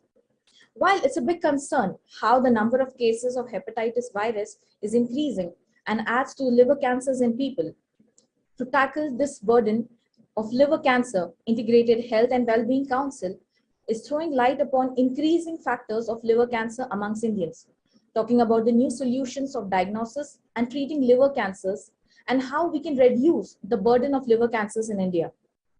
To discuss the burden of liver cancer, we have the panel of experts joining us today. We have Dr. Vaid.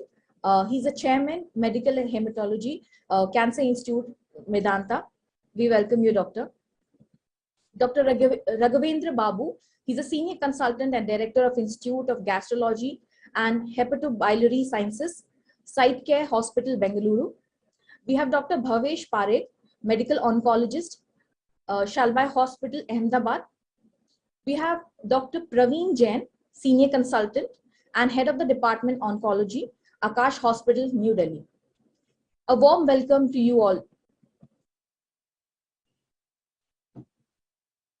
Thank you for joining us today for the second session of India Liver Health Summit, which aims at creating awareness about increasing liver diseases and its burden, especially the liver cancer.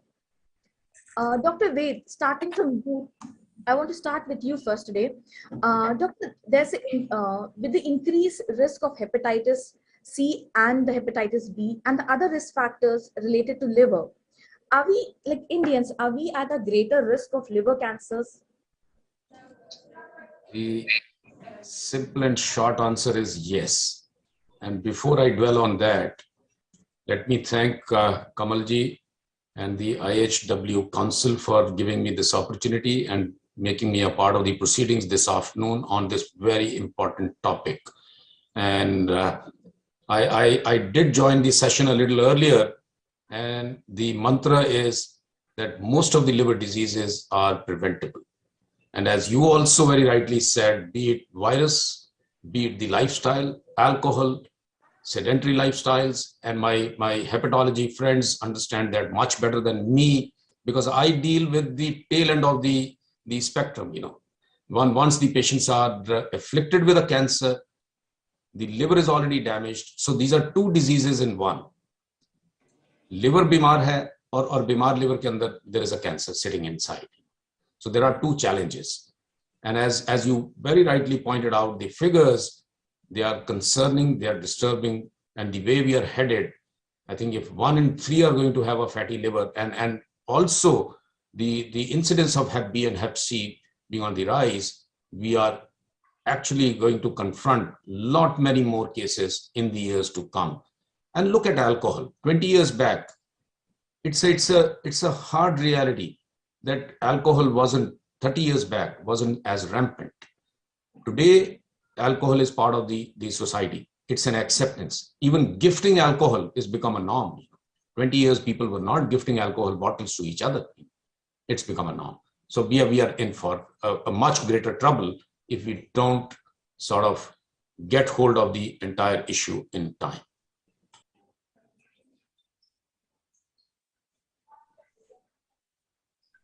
Yes, doctor, you rightly said. There's a thing that we all have started gifting alcohols, and alcohol has become a part of our life. And it is one of the major factors that is affecting the livers here in India. Dr. Raghavendra Babu, I'm coming to you asking about what exactly is liver cancer? to understand and how the hepatitis B virus, the C virus, and along with the alcohol consumption, non-alcoholic fatty liver disease, how are these contributing to liver cancers? I hope I'm audible. Am I audible? Yes. First of all, thank you very much for ISW Council for inviting me and and developing this wonderful platform on this very important day, the Liver Day. So, talking about liver cancer, I think what is liver cancer? Basically, any cancer is just uncontrolled division of cells due to some kind of mutation. So, a cancer arising in liver is liver cancer. Liver cancer can be of two major types, the ones that are arising in liver. There are other kinds. The commoner ones are, one is hepatocellular carcinoma, or we call it as HCC. The second one is cholangiocarcinoma. Hepatocellular carcinoma arises from the liver cells itself, whereas cholangiocarcinoma arises from the bile duct cells. Bile ducts are small ducts inside the liver, and they can cause cancer arising from them is called cholangiocarcinoma. For the purpose of this discussion and talk, we'll concentrate mainly on the commoner variety, which is hepatocellular carcinoma. So, in talking about liver cancer, and we talk about hepatitis C, hepatitis B, we talk about alcohol, we talk about lifestyle. Thankfully, hepatitis B is very much controllable using vaccines. I think we had a big talk during the previous session, and nowadays hepatitis B vaccine is inside the national immunization schedule. So hopefully every baby born from now on will get hepatitis B vaccine from the day of birth itself. So that is something that will take make us go a long way in preventing hepatitis B. And anybody who is not immunized, I encourage you to get immunized. The vaccine is almost 100% effective, and it will prevent not just liver cancer but also liver disease arising due to hepatitis B. Secondly, hepatitis C is also a very important thing. Unfortunately, we don't have a vaccine for it, but then that hepatitis C is a disease which is completely curable with the modern drugs. A lot of good drugs are available nowadays, which is not the same. I mean, about 10 years back, it was not the same. I mean, hepatitis C was not a curable thing. Now, hepatitis C is a curable thing. So, hepatitis, virus-induced hepatitis, there are enough preventions for it or cure for it.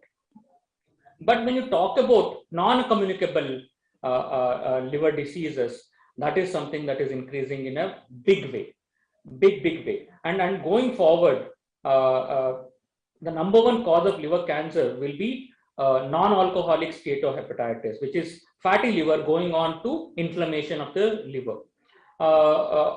So talking about this fatty liver, I mean, I think if we just do a scan to a lot of us, I mean, all of us, almost 20-30% of us will have fatty liver.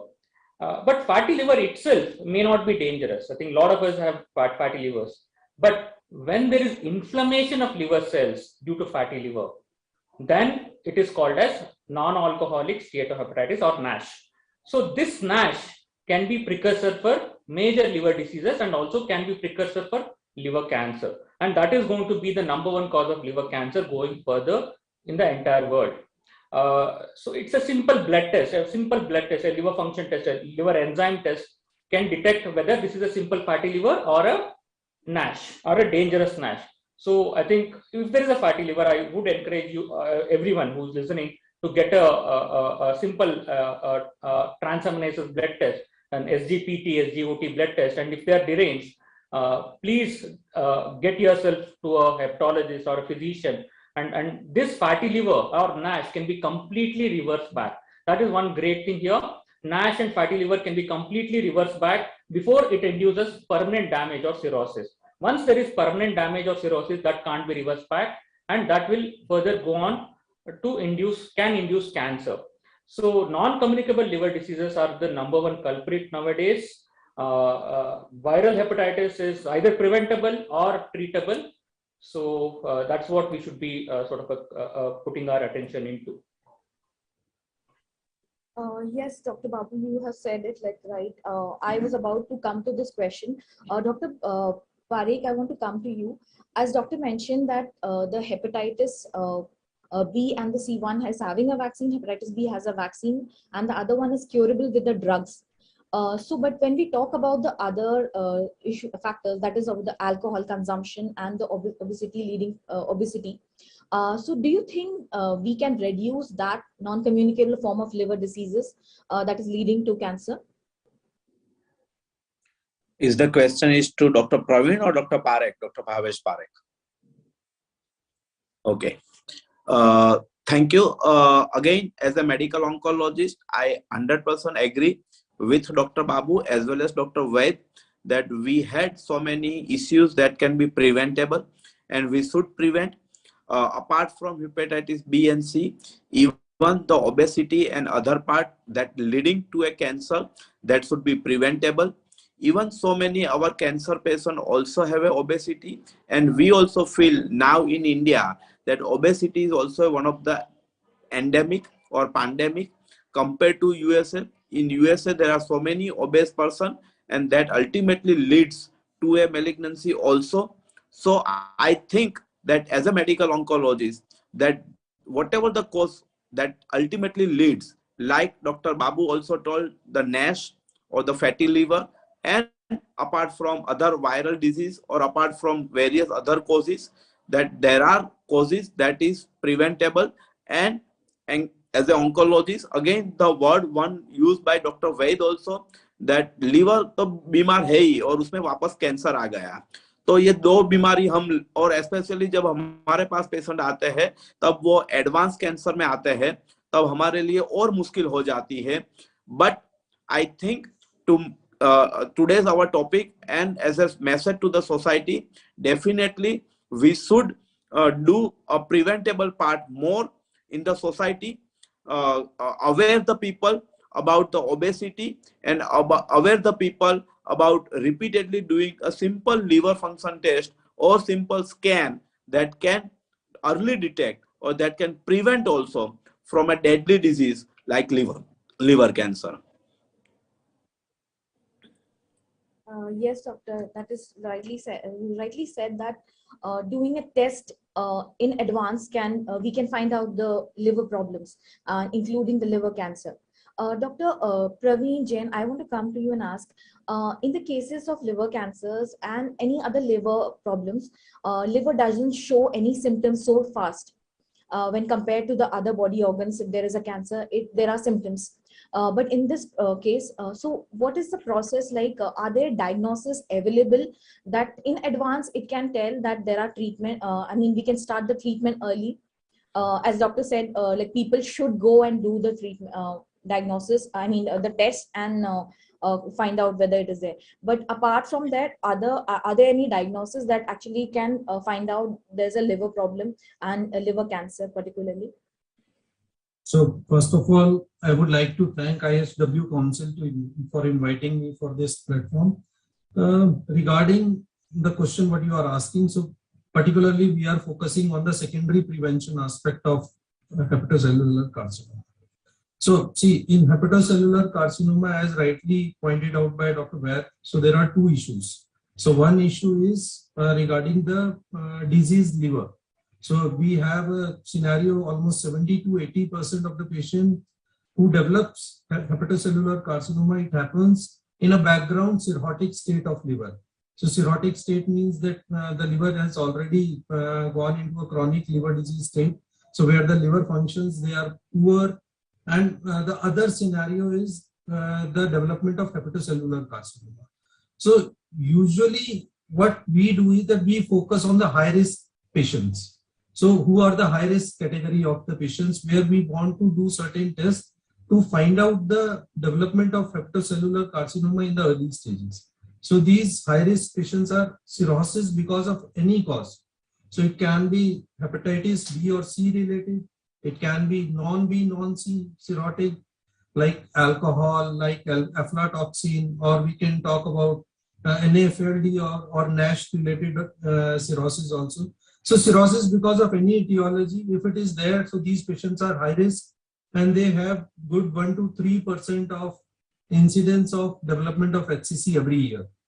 So this is something which is very important. Then there are other patients who do not have cirrhosis, but they have certain states like chronic hepatitis B.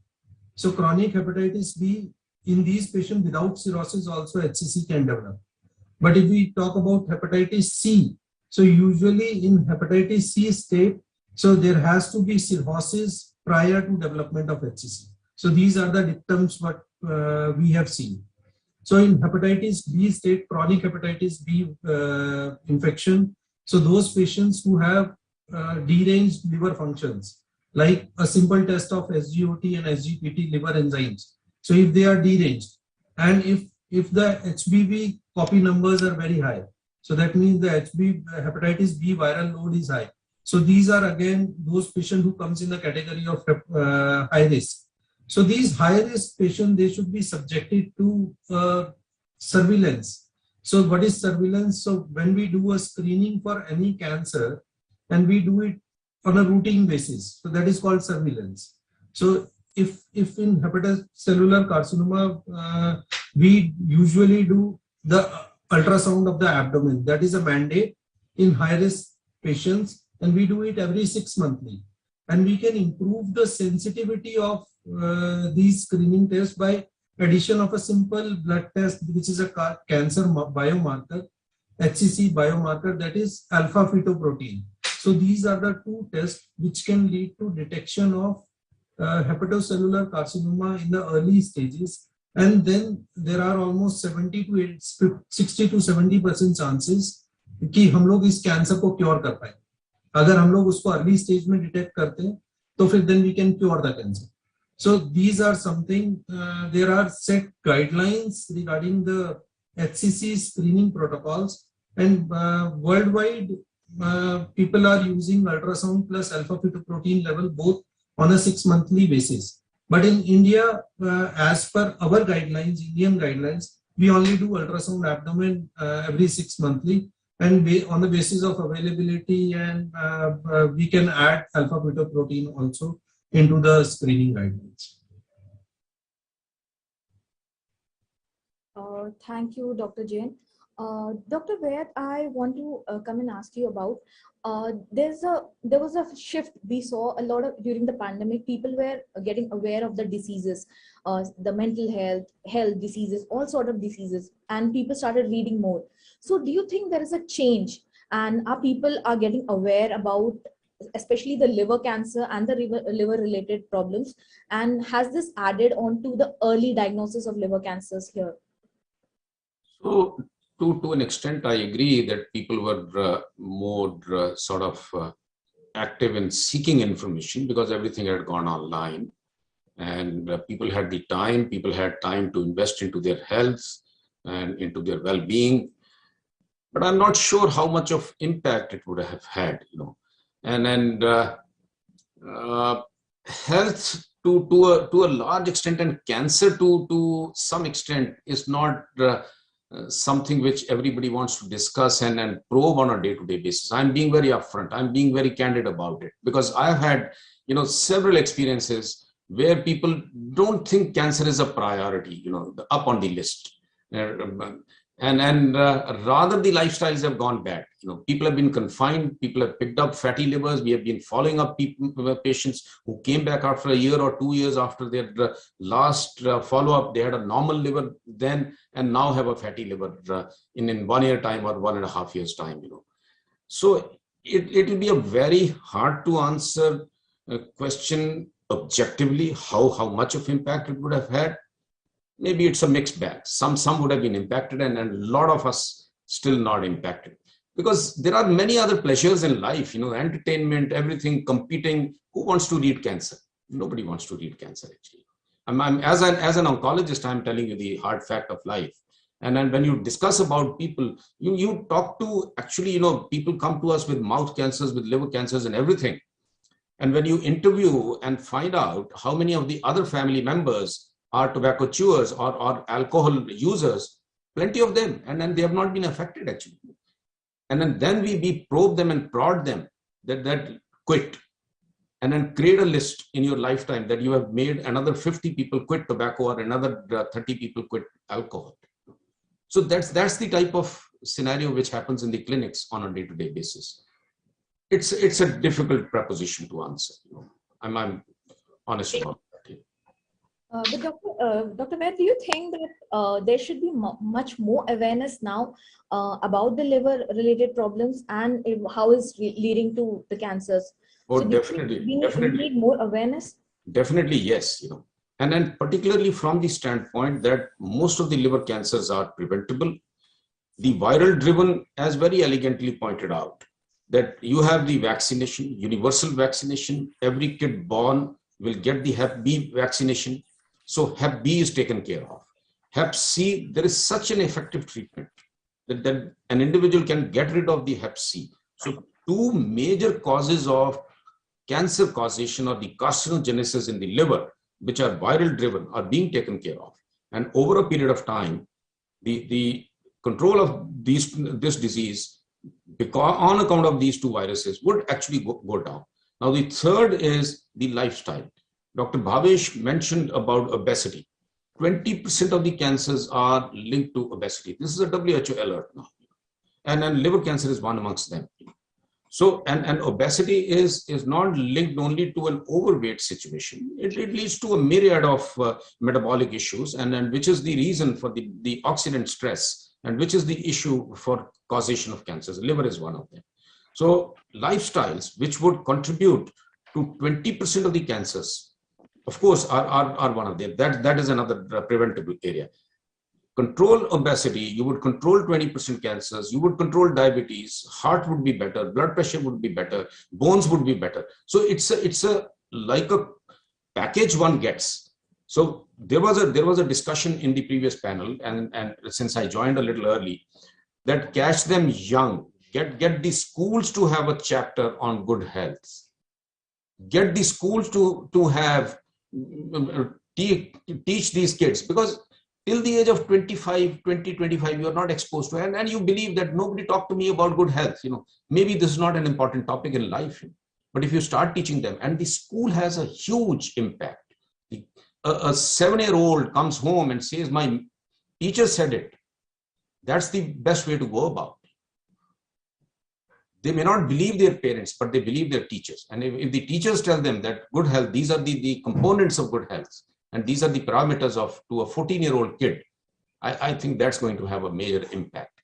Alcohol, again, there has to be a concerted effort as much as against tobacco, because I'm a very avid anti-tobacco, have a stand and a campaigner, and similar for alcohol. Again, a myriad of diseases associated with alcohol, liver cancer being one of them. And activity, of course, we all need to get active. And then good health, one of the components would be to exercise, diet, maintain a good body weight, and then good exposure to sunlight. I think these are the factors. Majority of the liver cancers would be actually controlled. I tell you, as a medical oncologist, it's very hard to treat these cancers. Nobody wants to get into that. Early stage 1, confined to an area, a surgeon may do a good job, Our medications or some interventions still may do a good job. But once it progresses beyond a certain stage, it's hard to treat. It's a huge challenge in medical science. It's an unmet medical need even today. Despite the progress over the last about a decade or so, many drugs have come, but still it largely remains a manageable disease, not a curable disease in the advanced stages. Yes, Dr. Vaid, thank you so much. And you have raised a very important point about teaching kids. Very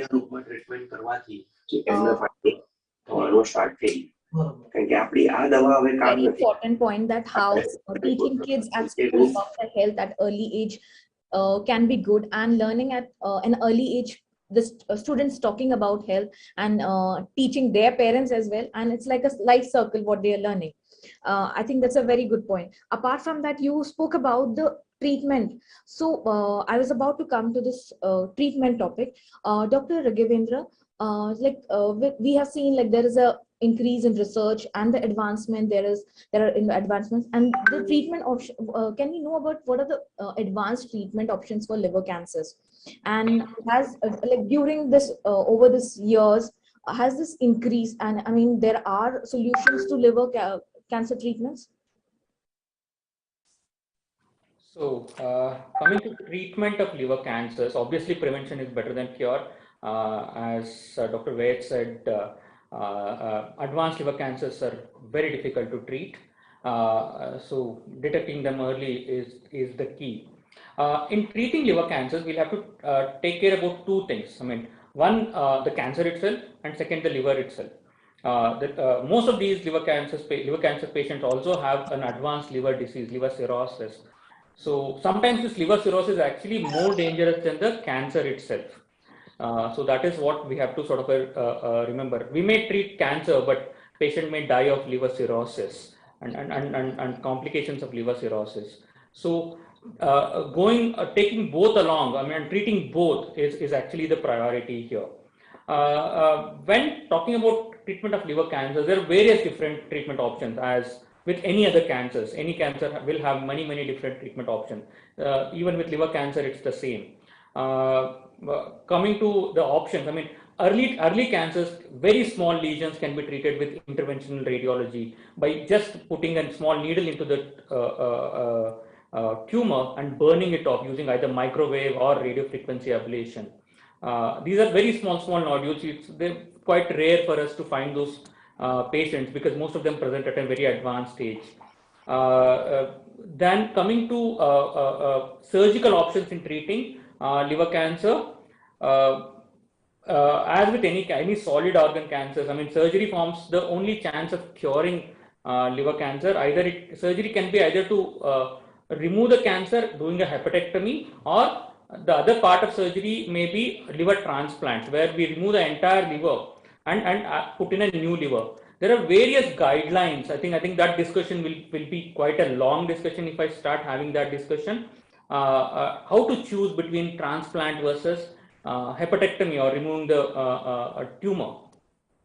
We have proper guidelines for it.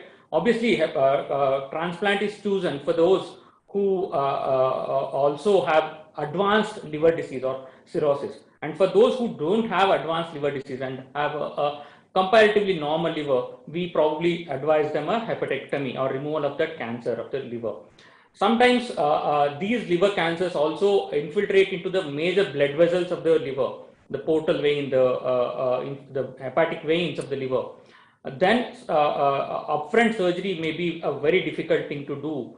Then we probably end up giving something like a neoadjuvant therapy, where we downsize the liver tumor and then go ahead with surgery or transplantation. This downsizing can be done by using either interventional radiology techniques, using transarterial chemoembolization, where we block the blood supply of the tumor and allow it to shrink and give local chemotherapy there, or transarterial radioablation, where we once again block the blood supply to the tumor and also give local radiation there.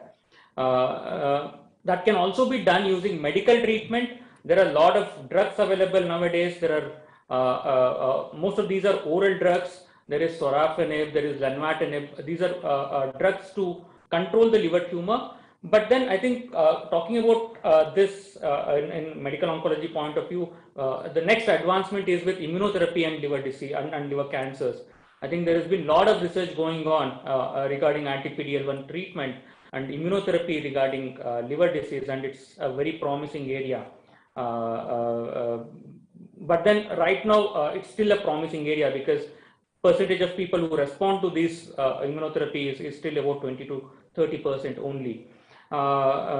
So as with any cancer, there are various different treatment options, and we choose the correct treatment option depending on the stage of the disease. And in liver, the speciality of the liver is not just the stage of the disease, but also stage of the liver disease, not just the cancer, but the liver disease also, cirrhosis of the liver also. So there are two things to take care of, and we balance both the things. Thank you, Dr. Babu. As you mentioned, there are a lot of treatments available for the liver cancer, and you mentioned about the transplant. I think the transplant is the last option for most of the people. But do you think in India, I mean, people can do accept about the organ donation so easily, and is it easily available for the people? Like once if somebody is having a liver problem, they can easily get a liver and they can get transplanted. Dr. Parekh, if you could answer this. Wonderful question, Riddhi, about the transplantation. As we all very experts are today gathered to discuss a liver disease, and even this discussion, previous discussion also, we had a esteemed panelist about the hepatologist. I think in Gujarat especially, we had now very aggressive in donor transplantation. We had also in our institute where the kidney transplant and the heart transplant is also doing, and even in COVID-19 we had done also lung transplant also. But practically your question is very important as far as the liver transplant is concerned, that are people aware, and at least being a medical person, we should create awareness among the society about the transplantation, and definitely looking as your first start the topic, the incidence of hepatitis or liver disease or the liver cancer is increasing in India, and definitely we are lack of transplant or liver transplant, and very few institutes are doing the liver transplant. And the most important part is, as Dr. Babu told, that we are not only treating the liver cancer, but we are also treating simultaneously associated liver disease, that is cirrhosis of liver. So doing a liver transplant, especially in an advanced cancer, I personally feel it should be done in an early cancer where hepatectomy is not possible, where the transplant is the more important, because once it is advanced, then again transplantation is out of question, and we are dealing with immunotherapy, or we are dealing with a tablet like sorafenib, sunitinib, or lenvatinib, or everolimus, that is various chemotherapy drug.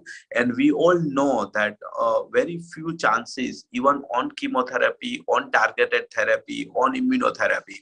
So I think my answer to such type of question is, we have to detect a patients or identify the patients who are real candidate for liver transplantation, and also again educate the people, society, for donating the liver, especially when there was a road accident or whenever there is a brain dead patient and the liver is still good. For that type of patient in Delhi or metro cities like Delhi, Mumbai, Bangalore, Ahmedabad, where more and more people should donate or early or eager for liver transplantation, and at least help the patients of liver cancer who are definitely will help for doing liver transplantation. Now there are various ways of liver transplantation also, and not only adult, we are doing also some pediatric liver transplantation also. So my answer for such type of question is that make society aware about the donor transplant or organ transplant, as well as make people also aware who are suffering from liver cancer. As Dr. Ashok Vaid is sitting in an institute like Medanta, where so many people came, but to identify as an oncologist, to identify the people in an early stage, where definitely we can help them by doing the liver transplantation. Thank you.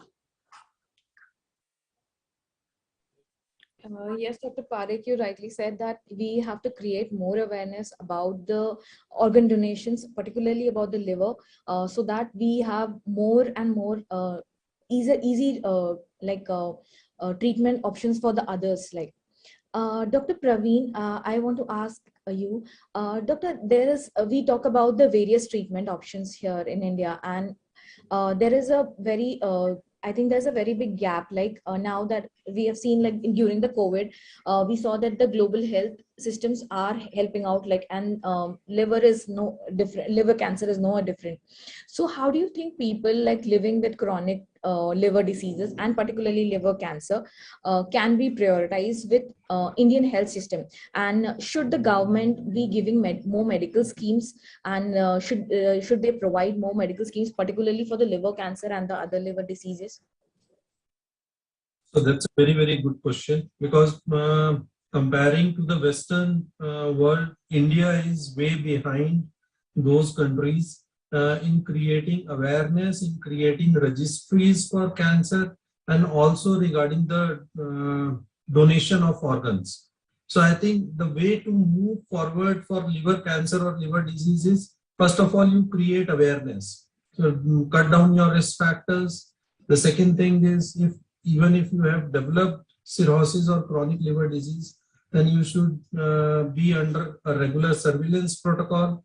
The third thing is, if you have developed hepatocellular carcinoma, so then there is a need for liver.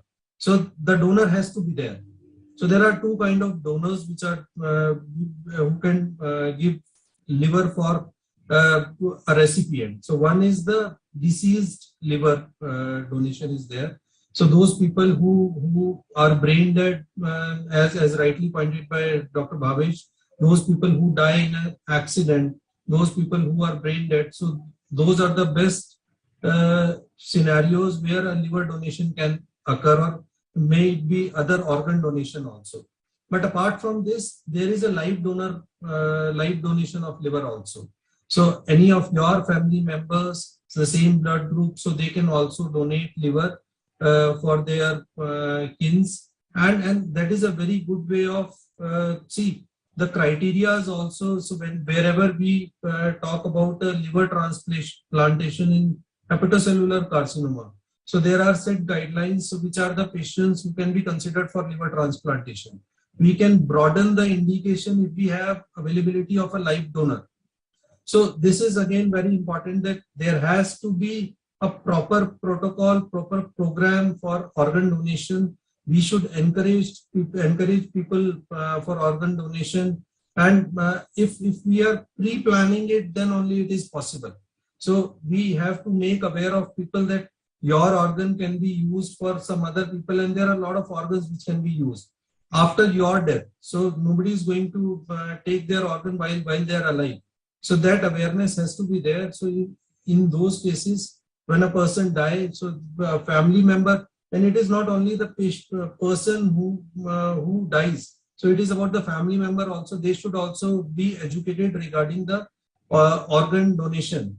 So once these programs are into proper place, then is the cancer registry, and so that we can make our own guidelines, and we can make a program for cancer treatment.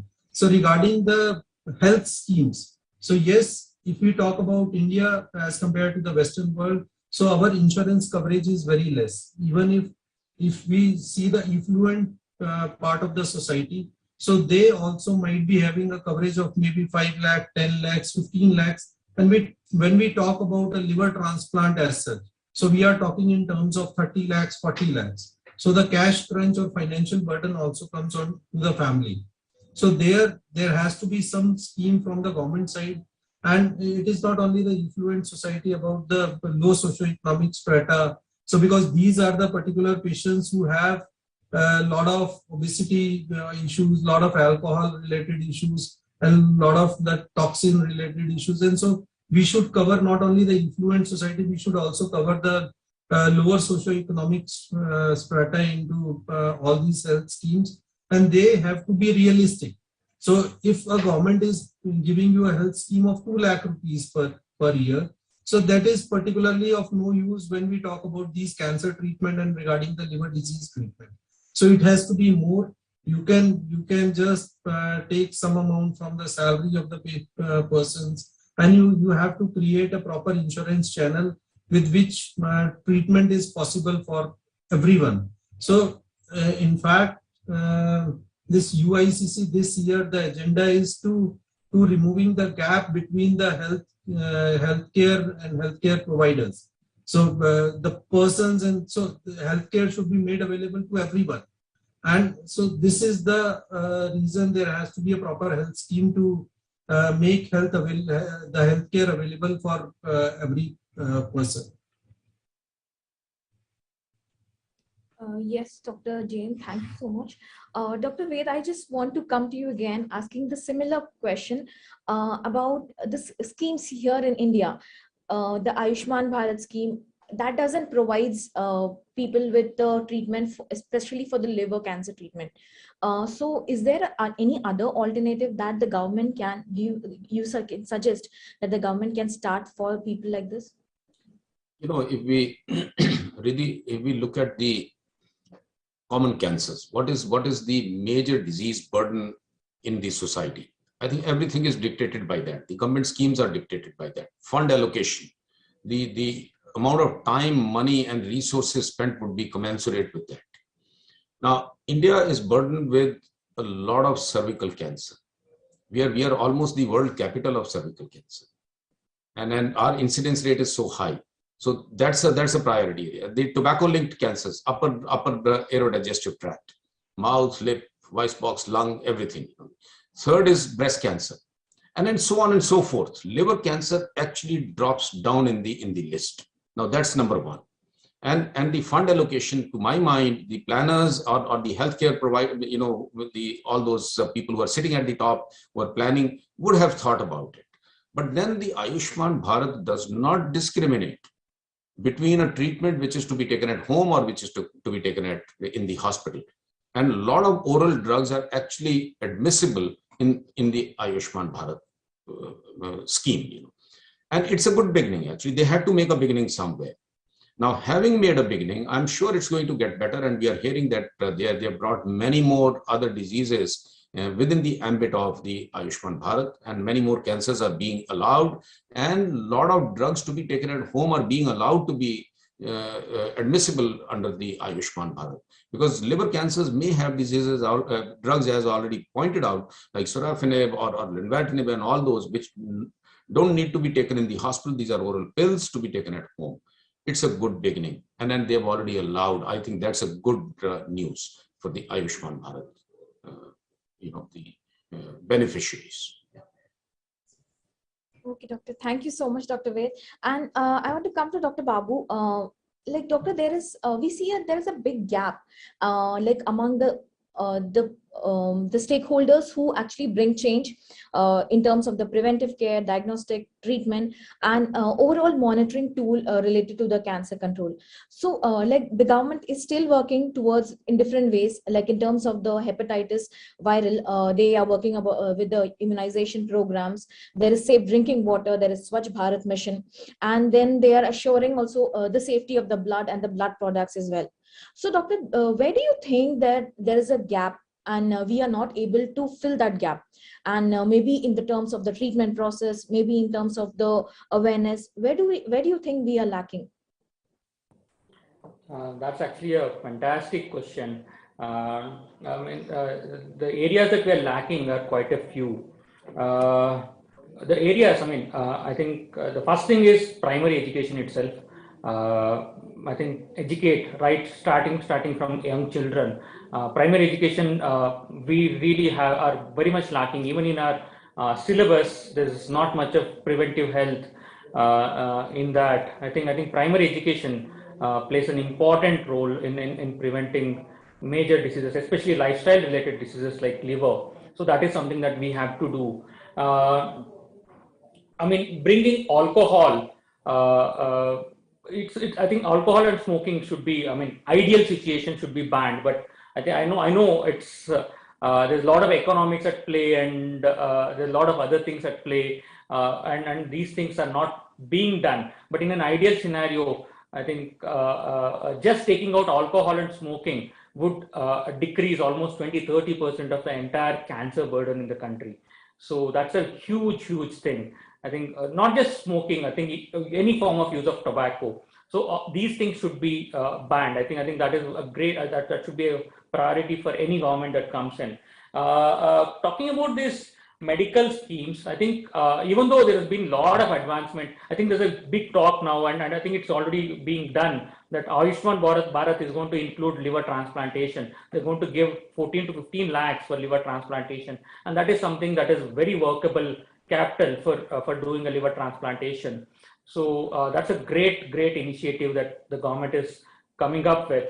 So Ayushman Bharat can be a big tool in treating not just liver cancers, but liver diseases in general, and helping transplantation going further. And if you see there's also a gap between north and east versus south and west. There's definitely I mean, this is not just talk, this is statistics also. There's definitely more organ donations happening in south and west compared to north and east part of India.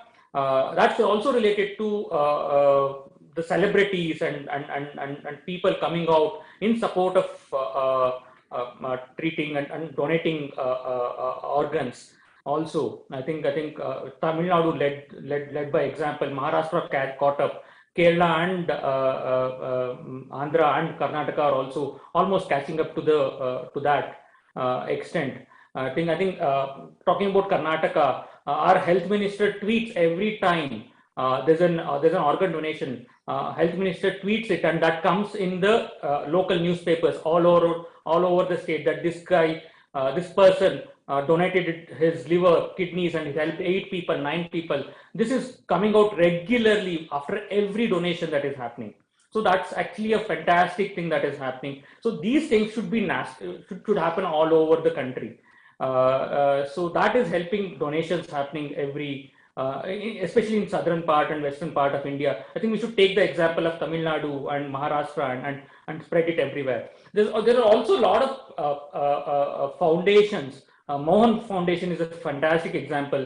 This is led by a guy who took interest in liver diseases and transplantation in general, and has taken up courses throughout the country to develop transplant coordinators to identify brain dead donors, and he's almost single-handedly created a foundation, and this thing is pan-India right now, and leading and helping the government out in organ donation. So public-private partnerships, especially with foundations, is a big thing.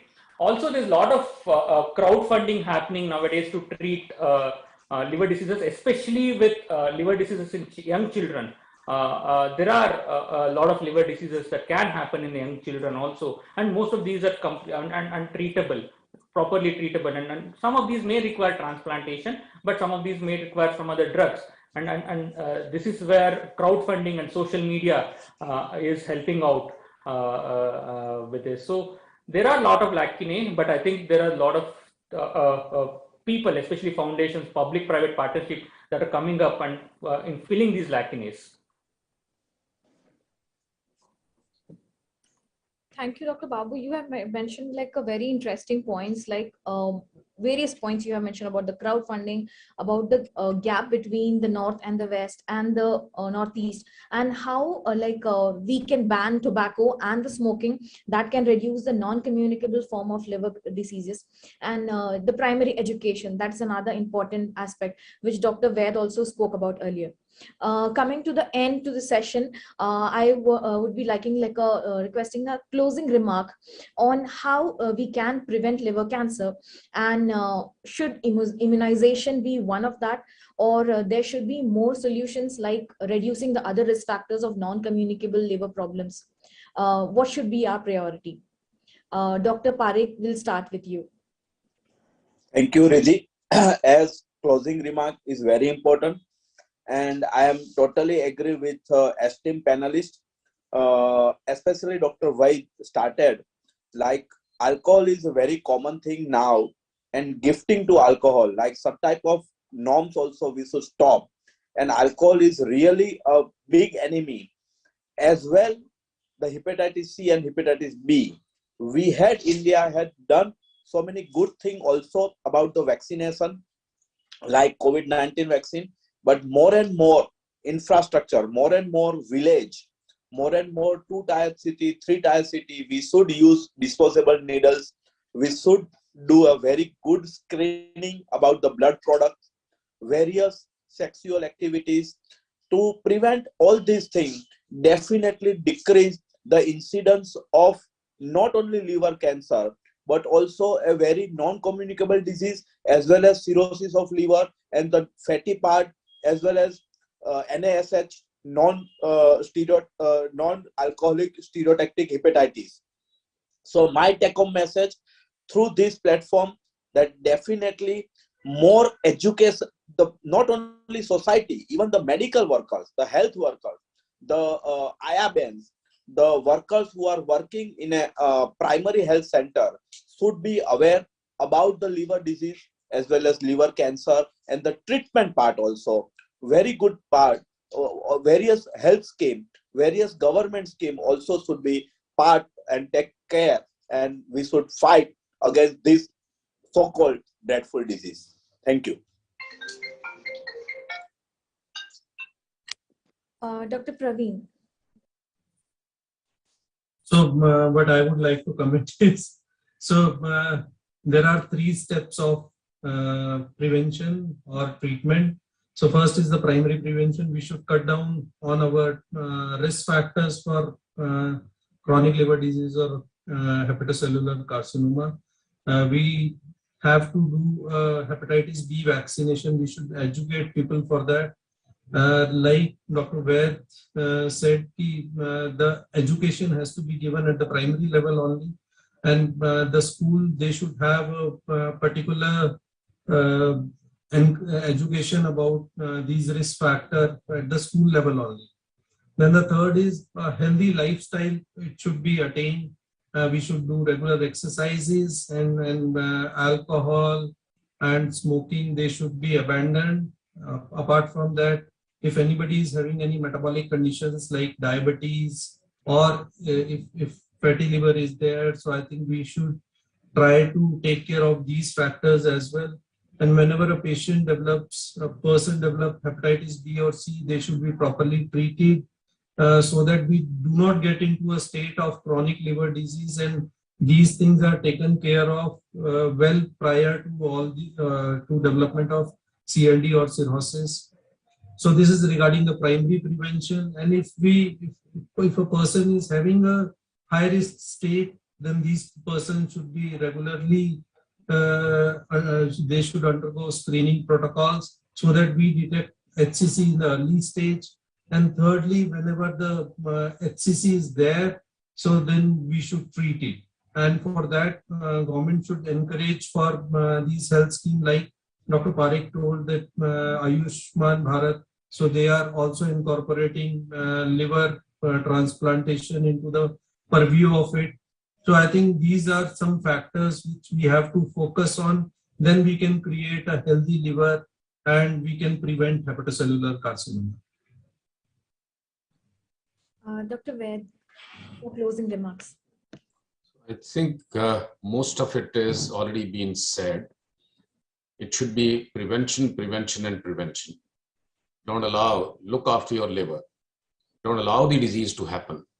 Because if the disease happens, the treatment is not only expensive in the phases where it could be cured, but it would be very difficult where it cannot be cured. So ultimately, it all boils down to looking after your liver. Liver is life, and prevention is the best way to go about. Thank you so much.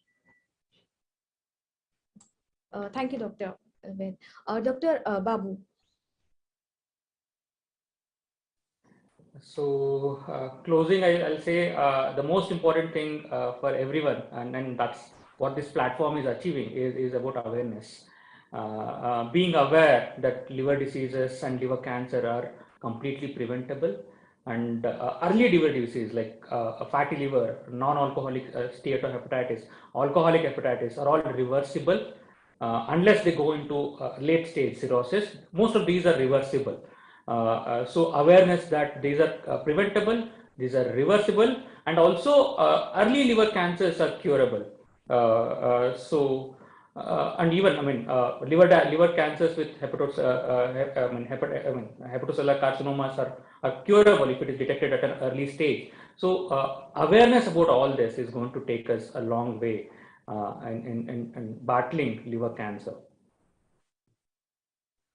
Thank you so much, Dr. Babu, and thank you everyone for joining us today. And I would like to conclude this by saying early liver cancer, liver cancers can be cured. So like it is not important that we wait for the cancer to come, as Dr. Vaid said, but we can do prevention. Prevention is better than cure, and we can all start living a good lifestyle, teaching the kids about in the schools. Maybe that can the curriculum can be added to the schools about the health. There can be changes in terms of the alcohol consumption among the youth, and maybe the government also can start doing coming up with certain policies of stopping alcohol in certain places, and maybe in the early age group. That could be one. And in later we at the end, it's like all about living a healthy lifestyle. Thank you so much everyone for joining. For the next session we have Anisha. Miss Anisha will be taking over to you, Anisha. Thank you so much. Thank you everyone. Bye-bye. Thank you. Bye-bye. Thank you. Thanks a lot. Thanks, Pradeep, and a big thank you to all our esteemed speakers who have joined us, the doctors who have joined us to discuss this very important issue of liver cancer. And like everybody has agreed, prevention is the best cure for any disease. Now, in this session, we're going to talk about the new infrastructure and technologies for treatment of liver diseases. Now, over the last few decades, while liver-related ailments have spiked globally, there have been massive transformations as far as infrastructure and treatments are concerned. While liver transplant remains the major form of treatment for cases related to acute liver failure, some novel approaches such as biomarkers and imaging techniques, pharmacotherapy, gene therapy, and liver assist devices hold promise for potential cure of liver diseases. Similarly, when it comes to solid infrastructure in treating liver-related ailments in developing countries like India, our country has faced many challenges in terms of shortage of organs or robust network of liver transplant facilities across the country. Now, to put things in perspective, as liver ailments in India have gone up over the years, so has the divide between patients who need the transplant and the organs that are readily available. It is also worth noting that the Government of India recently operationalized the guidelines to integrate non-alcoholic fatty liver disease into the National Program for Prevention and Control of Cancer, Diabetes, Cardiovascular Diseases, and Stroke, as towards addressing India's non-communicable disease burden. Now, in this session, we will try to dissect the new approaches and the need for solid infrastructure that will not only help in the prevention and control, but also revolutionize the treatment of liver and biliary diseases. Please join me in welcoming the doctors who are joining us to discuss this very important issue. Please welcome Dr. Ravi Mohanka, Chief Surgeon and Head of Department of Liver Transplant and Hepatobiliary Surgery, Global Hospitals, Mumbai. Please also welcome Dr. Vinayendra Panecha, Professor and Head Department HPB Surgery and Liver Transplantation, Institute of Liver and Biliary Sciences, and Dr. Abhideep Chaudhary, Senior Director and HOD, HPV Surgery and Liver Transplantation, BSJ Max Super Specialty Hospital. A warm welcome to excuse me, all the doctors who have joined us. And I would request all our panelists to please turn on your videos so that we can come to you easily. Thank you all for joining us. Let me start with you, Dr. Abhideep. We have all through the day heard that this is preventable, and action needs to take. We need to take better decisions for our lifestyle, reduce alcohol intake. But in our country, we also see that viral cause of hepatitis is quite high. Please address for our audience: is acute liver disease curable by the current technique that we have if liver transplant is not possible? So thanks, Anisha, for the introduction. And you have started the question in a very right way. So most important thing which I feel is we should address liver disease very seriously now. The overall incidence of liver disease is pretty high in this country. We lose approximately 2.5 to 3 lakh people every year because of liver disease. And most of the liver disease patients can be easily treated if we diagnose them well in time. For example, as you rightly said, viral hepatitis. The good medicines are available. If we diagnose them well in time, you can easily treat hepatitis B and C, which is known to go into chronic disease and liver failure. Similarly, people who take alcohol, if they take alcohol in moderation, they can avoid getting a liver disease.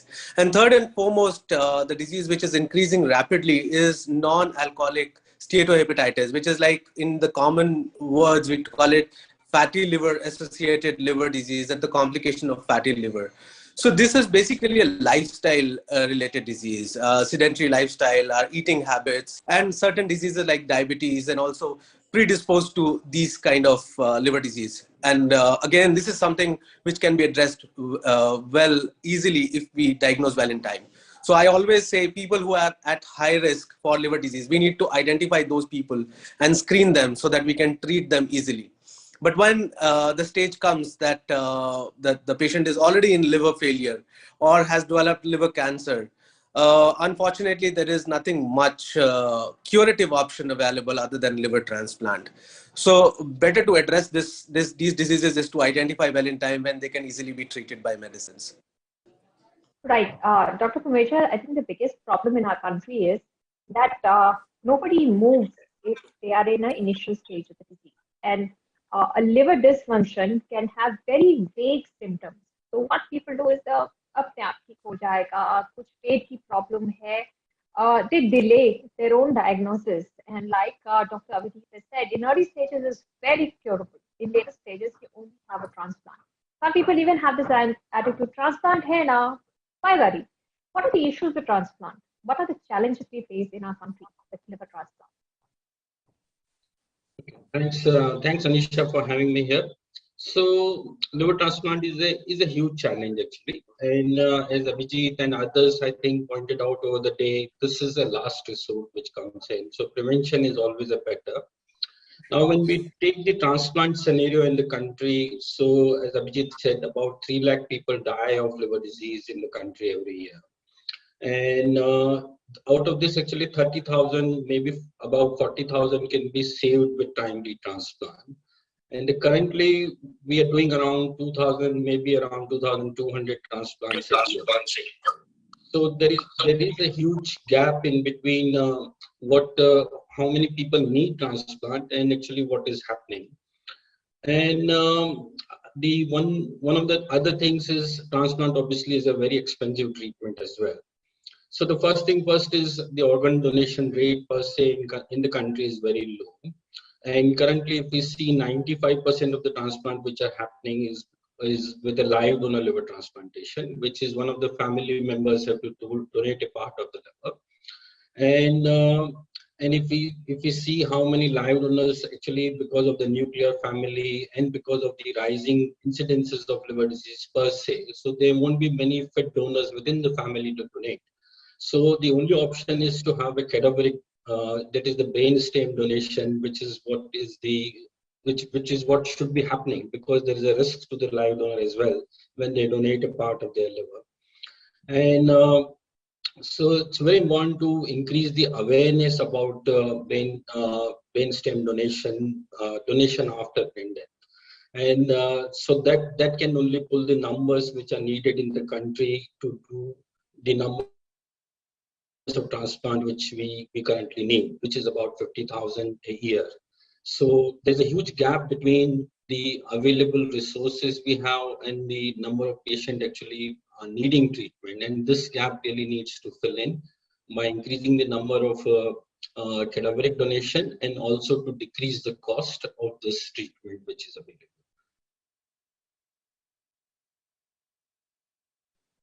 Dr. Abhijit told us that the last resort is a liver transplant. Dr. Pamecha has told us liver transplant is tough because of the paucity of donors and the cost. Now, my question to you is, if liver disease is caught on early, and like Dr. Abhijit said, it's very treatable, does the liver damage reverse itself? And why can't this liver damage reversal happen in late stage? So there are 4 stages of liver disease. the first two stages are reversible. So initially, when there is just fatty liver seen on the ultrasound or sonography, or the second stage where there is steatohepatitis, which could be because of alcohol or it could be non-alcoholic steatohepatitis. Up until these two stages, the liver disease is fully reversible. If the alcohol is stopped or the cause for fatty liver is reversed, the liver disease can be fully reversed. But the third stage is when there is liver cirrhosis, and that is irreversible. And then the fourth stage is where there is liver failure along with liver cirrhosis, which is called as decompensated liver cirrhosis. So therefore, it takes years from the first to second stage to the third and the fourth stage. It will typically take about 20 years to 30 years. So there is a lot of opportunity for patients to actually reverse their disease. Unfortunately, one of the main issues we face is that when somebody sees a fatty liver on a routine ultrasound, if somebody goes for a health checkup and finds a fatty liver, we often ignore it. Even doctors, we ignore it. And that is a mistake, because once that is found, then all the lifestyle changes and stopping alcohol and these things have to be instituted so that the reversal can happen. So liver is one of the unique organs which has the capacity to regenerate. Now, but there has to be an opportunity given to the liver to regenerate. And therefore, by stopping alcohol or by controlling your diabetes, controlling your cholesterol and such, controlling obesity, by doing these measures, we can reverse the liver disease. However, there isn't a medicine that can make you reverse your liver disease. So therefore, trust the reversibility or the regeneration capacity of the liver itself, give it time and it will reverse itself as long as there is no ongoing damage. Okay, so basically it's the body's own immune system that is going to help it heal, provided it's not too late in the day. Dr. Abhijit, what about treatment of liver diseases where viral cause is the reason? Do we have good therapies there? Because unfortunately, hepatitis E, hepatitis B, they are quite widespread in our country. And in our country, there is also a lot of immunity to drugs, drug resistance. And, with viruses, you don't know, we don't have such proven therapies that we have for bacteria, where we have a wide range of antibiotics. So when the viral cause is the reason for liver disease, how effective are therapies, and what is the new ground we've broken here? So, Anisha, I must tell you, when it comes to viral hepatitis, so the common viruses which cause hepatitis are hepatitis A, B, C, and E. Whereas A and E is caused by food and waterborne disease. It's contaminated food and water. And B and C, which actually leads to chronic hepatitis more commonly, is caused by either sexual transmission, blood, or any body fluid. So these are the two viruses which can be converted into chronic, which can convert the disease into chronic disease. And currently, what is available, antiviral medicines, I must tell you, for hepatitis B and C, very good medicines are available, which has a success rate of more than 95%. And hepatitis C, particularly if I have to talk about, these days in a non-cirrhotic population, it can be easily treated by giving these medicines for 12 weeks and the virus is cleared off. As far as hepatitis B is concerned, people who require treatment for hepatitis B, not everyone needs the treatment, but people who require treatment, it is like popping in one pill a day. And these days, again, as I said, very good medicines and with very little resistance. And that too, I mean, I would say 99%, there is no resistance. It's only in less than 1% where there is resistance reported with some medicines. Although the newer ones, again, not much of a problem. Whereas hepatitis A and E, there's actually no medicine for that. It is a self-limiting disease, which over a period of time clears off from the patient's body. Now, these viruses become significant. Say, for example, a pregnant lady gets a hepatitis E. There is a chance that it can convert into fulminant, like a complete liver failure, or hepatitis A in rare situations. But most of these diseases are self-limiting and they clear on their own. The second important thing, which when we talk about viruses, we have vaccine for hepatitis A and hepatitis B, which we all liver doctors suggest that everyone should take those vaccines. And hello? Yeah, so everyone should take those vaccines because at whatever age, if you have not taken a vaccine for hepatitis B, irrespective of age, you should take the vaccine because that prevents or reduces the chance of getting these infections. Unfortunately, we don't have vaccines against hepatitis C or E, but whatever is available, we all should take.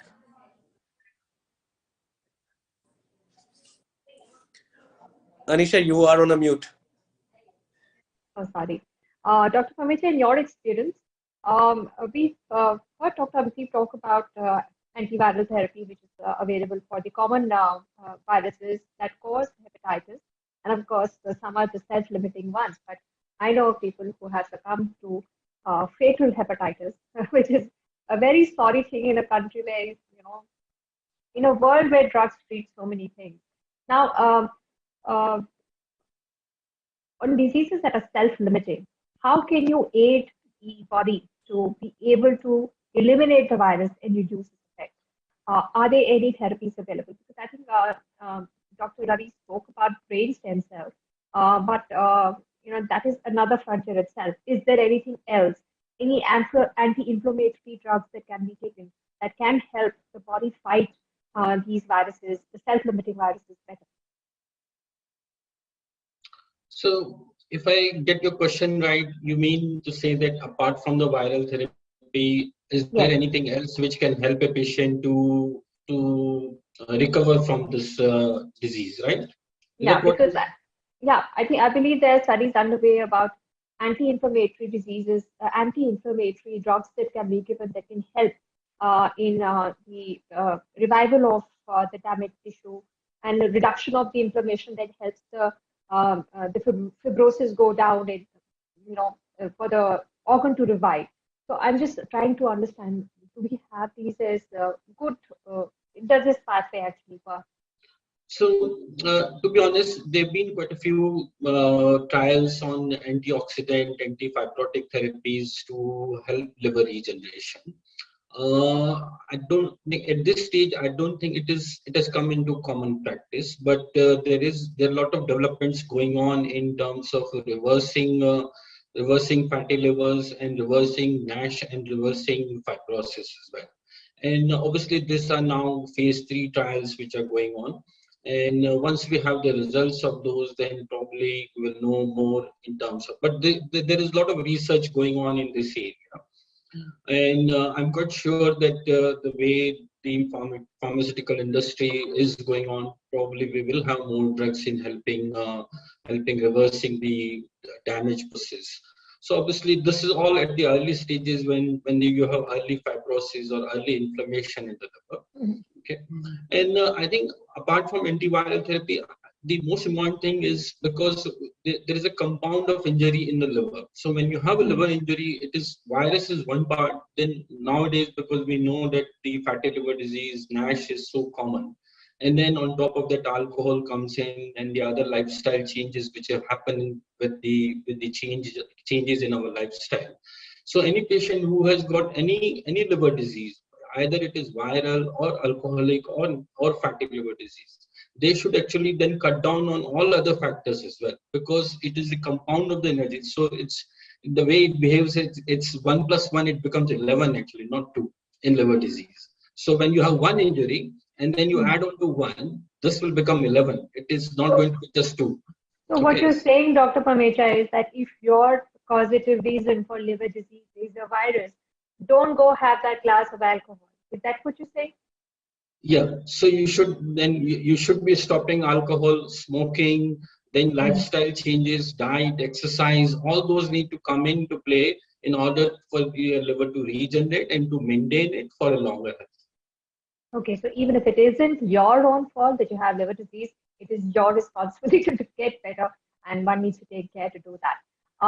Dr. Ravi, you spoke of brain stem donation. Could you tell us what this is and what promise does this hold for treating end-stage liver disease?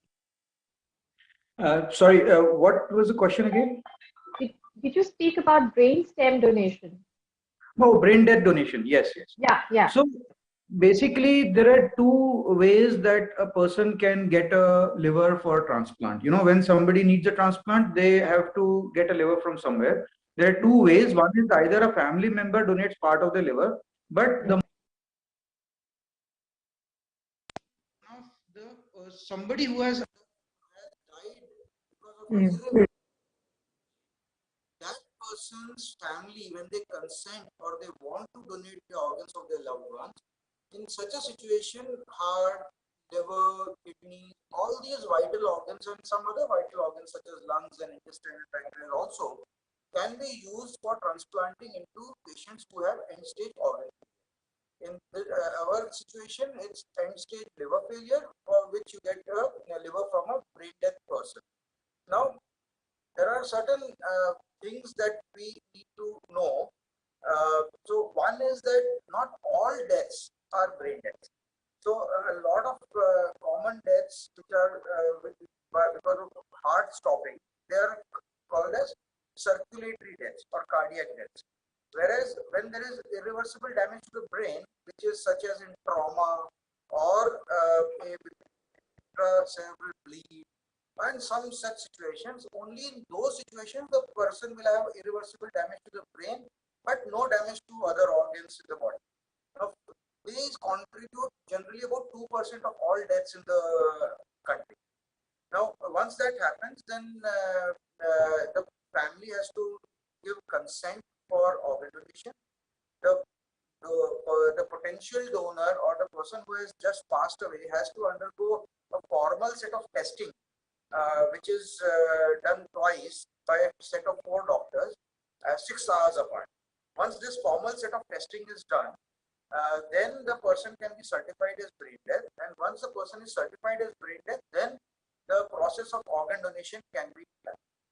Okay, but that only happens once if the patient or person who has passed away has consented to having donated his organs, and organ donation is something that has to come up in our country. So again, there is a big factor there on how much the availability of that organ will be there in case of liver failure. Dr. Abhijit, we've spoken about treatments. When you talk about the infrastructure available for the treatment of either early stage or even late stage liver transplant, how well equipped is our healthcare industry, both private and public hospitals? So that's actually a very great question. So when we say the quality of care, so our country, the kind of liver units are there in our country, it's no less than anywhere in the world. So the quality of the liver care you can get in India is at par with best of the centers in the world, and the results are actually better than a lot of centers in the world. So that way, the quality-wise, there is no dearth, and there's no deficit of any, whether it is equipments, manpower, expertise, medicine availability, everything is readily available. Now, second thing is availability in terms of private sector and the government sector. So yes, the liver care is predominantly, particularly when you talk about liver transplant, is more in the private sector, although there are good programs in government sector as well, which is doing a fantabulous job. But the number of programs are definitely less in government sector. But overall, if you talk about liver care, when you include medical part, I think there is a good balance which is available both in private and government sector, which are providing quality care to the patients of each and every part of society.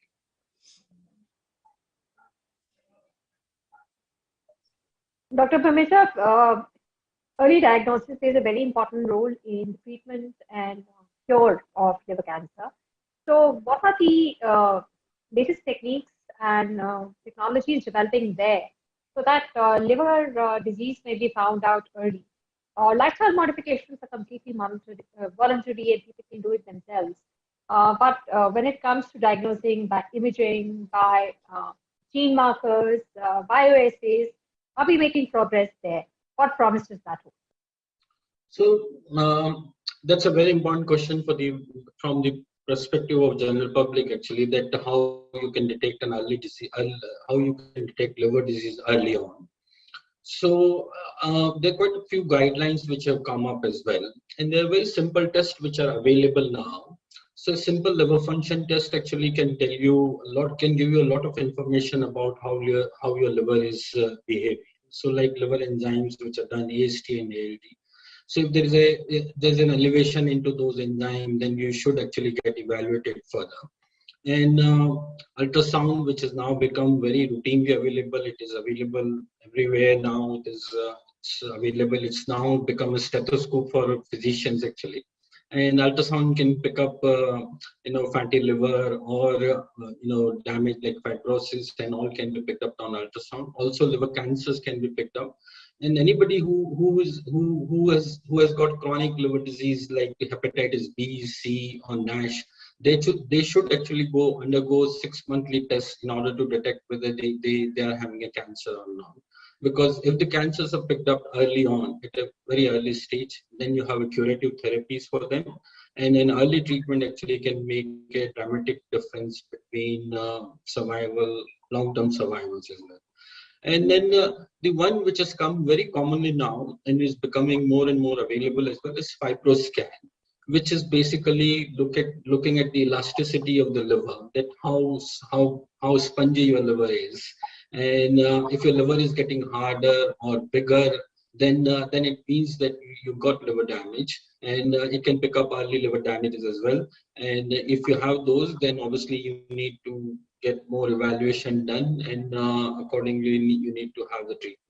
So I would suggest actually anybody who's in a high risk zone of being obese, diabetic, or has got metabolic syndrome like hypertension, diabetes, and those when alcoholics, smokers, and all, they should have this routinely done this test in order to detect the liver disease problem early on, and especially the ones who had viral infection in the past as well.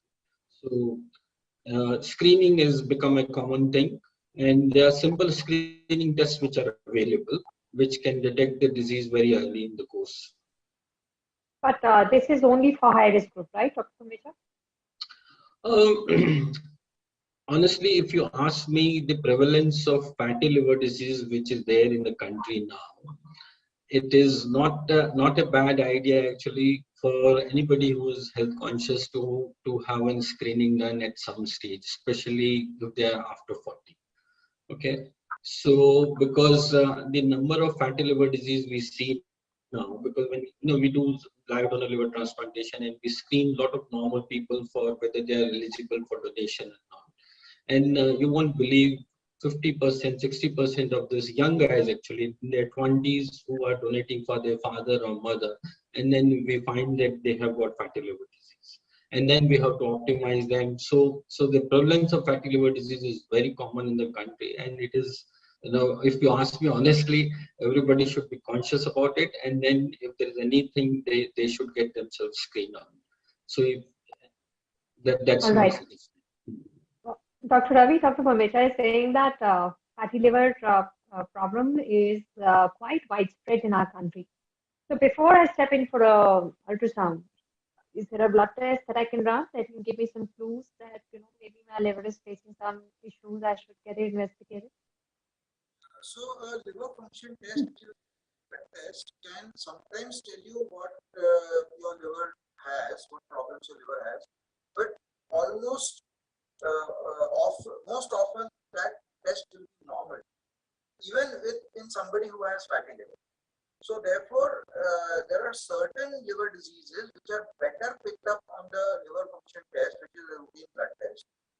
But there are most common diseases such as fatty liver will be better picked up on an ultrasound. Now, when somebody reaches a second stage, which is non-alcoholic or alcoholic steatohepatitis or viral hepatitis related to steatohepatitis, at that stage, both the ultrasound as well as the liver function test will be abnormal. And then in that situation, whichever you do first, it doesn't matter. But then early diagnosis of fatty liver disease is better with an ultrasound. Early diagnosis of viral disease or viral illness may be better with the test as well as the specific test for that virus. So a simple blood test like a liver function test may miss liver disease, especially diseases like that. All right. So people need to be more alert about the symptoms also they face and not just rely on an okay blood test. Dr. Believe, I find it a little ironic that we are talking a lot of drugs for the treatment of liver, where a number of, like I've heard that, even a paracetamol sits in your liver for years together. So do consider the amount of drugs you take, because the liver has a lot of load filtering all of this. So, many people don't think twice before they start taking some homeopathic remedies or Ayurvedic remedies and, even herbs. And do these have an impact on the health of the liver? Does that create an extra burden on the liver? So, yeah, that's actually very important because, anything you take which your body is not able to metabolize can have side effects on your organs. Not only liver, it can be kidneys or any other organ. So important thing is, and I am for all the pathies, whether it is Ayurveda or homeopath or allopath. So I don't discriminate. But what I always tell patients is, see, you should take the medicine which is rightly prescribed by a trained person. Don't just go over the counter, buy medicines and take on endlessly, and then you realize your organs are damaged. So common practice is people having chronic pain. So they keep on going to the over-counter shops and they just take medicines and end up getting into either liver disease or kidney failures or other metabolic diseases.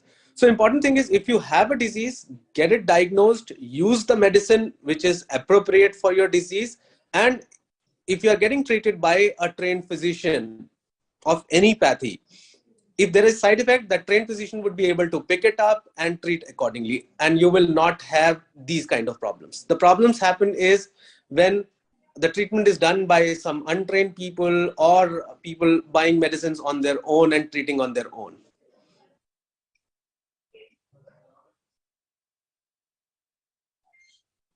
Everybody should take that disclaimer about overuse of any kind of drugs without prescriptions, and that does impact your liver.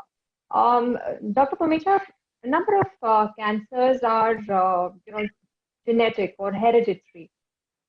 Could liver disease also have a genetic background? Can gene testing or testing the genes in the DNA help predict who would be a high risk liver disease person? Yeah, so it's not uncommon actually to have genetic susceptibility to liver disease. And so if we start with if we take fatty liver disease, so fatty liver disease can run into family, and the recent studies are showing that there is a genetic link to it as well. And because it becomes a part of metabolic syndrome, and we know metabolic syndromes have genetic associations as well. Then if we come down, sorry, can you hear me? Yes, we can hear. Please go ahead. Oh, okay. And then even alcohol susceptibility, it is now known that there can be genetic association for alcohol susceptibility as well. And there is some data actually when it comes down to generations, like first, second, third generation, and the amount of liver damage which happens in the subsequent generation can be much more with alcohol. So there is a small data on this, but it is there that people who are drinking, they may have genetic susceptibility to that as well. Then when we come down to pediatric population, that is kids. So there are lots of kids who can have congenital liver abnormalities, which can actually need liver transplantation as well. So there are association, and so if anybody's family there is a liver disease and which has run into end-stage liver disease, they should be cautious about it, and it's better to screen themselves in terms of whether they are going to develop liver damage in the coming years. What other things can be done for early diagnosis for anybody who may be at risk of liver disease? So, if we come to early diagnosis of liver disease, Dr. Pamecha, the question is for Dr. Ravi Singh. Oh, sorry. Sorry. What are the other things that we can do for early diagnosis? So there are several things, like Dr. Pamecha said, it's your ultrasound, your fibroscan, liver function test. Often it is when you are trying to diagnose diseases which are not so common. So if there is a person who has some liver disease, jaundice, like symptoms of liver disease, or some abnormality on a routine blood test, then these are the things that you will always start with. Is a routine ultrasound, a liver function test, and maybe a fibroscan, because these are very easy to do and very freely available. But at the end of it, you may not find the reason. So then you have to do the hepatitis B and hepatitis C and hepatitis A and hepatitis B testing. If you still can't find it, then we start looking at rarer or more uncommon causes of liver disease, such as autoimmune hepatitis. Now, for that, there is a huge, there's a full panel of blood tests that requires to be done. And with that, and sometimes even a liver biopsy is required. And with that, we'll be able to come to a diagnosis for autoimmune hepatitis. Sometimes what we find is patients may have blockage in one of the blood vessels that drains blood out of liver. This kind of thing. And for diagnosis of this, we'll have to do a CT scan. So depending on what we find on the initial testing, we may have to chalk out a plan for further testing. And it may involve further blood test, a liver biopsy, or a CT or a MRI scan. Patients who have liver cancers may additionally require a bone scan or a PET scan.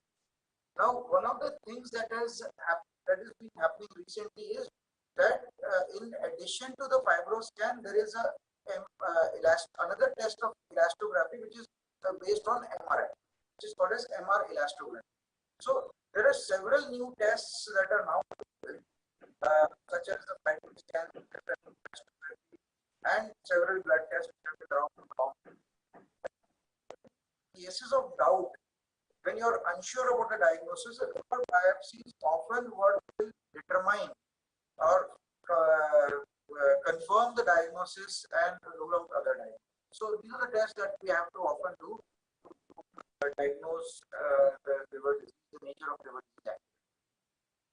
Right.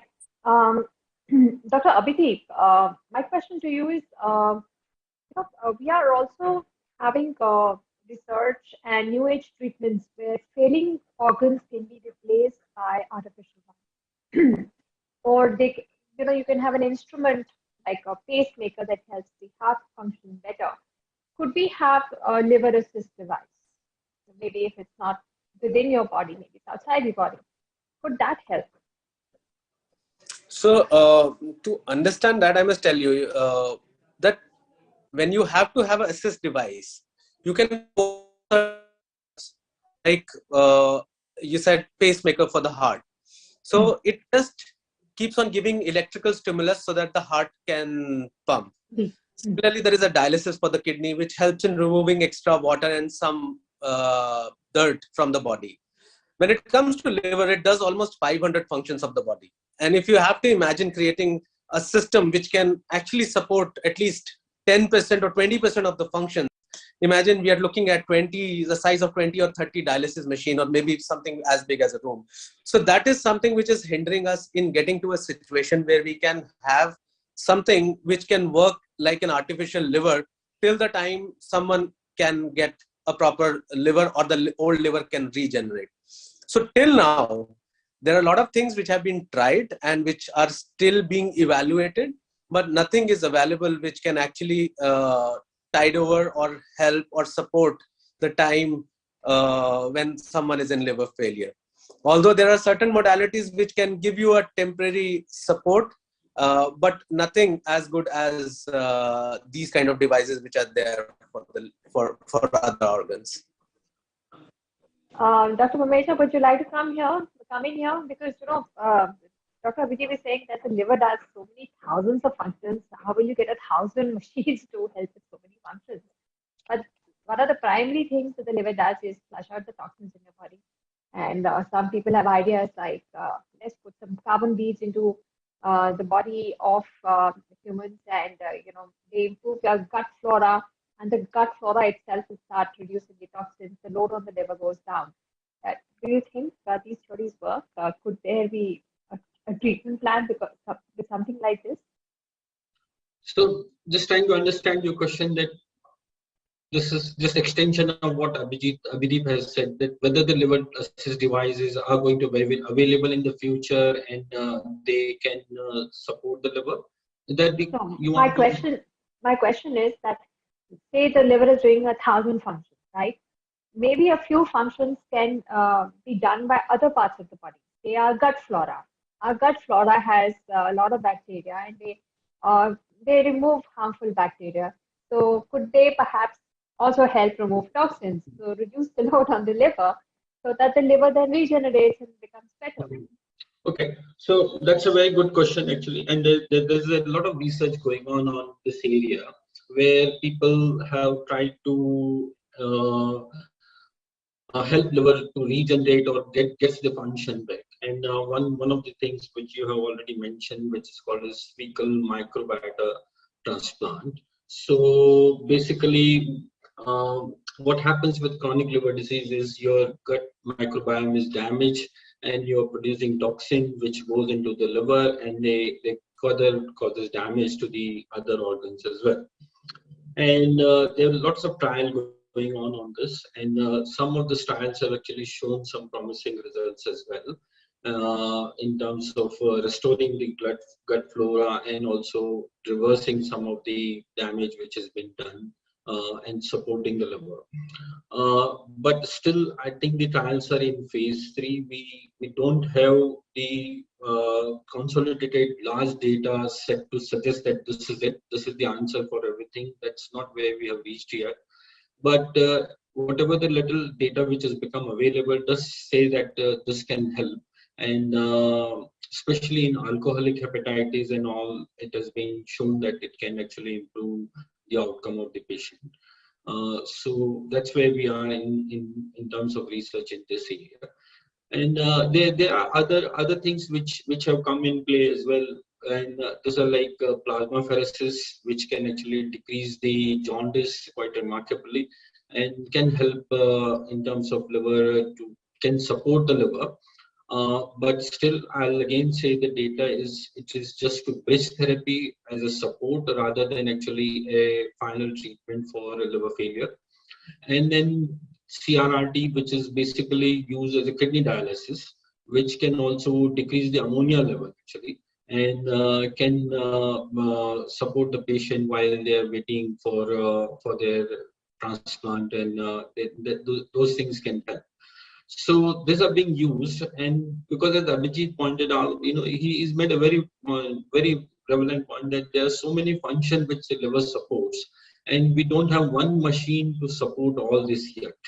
And I'm sure people are working, and people will develop those machines, and will be the one who will be most happy about it, because then we won't need to do transplants.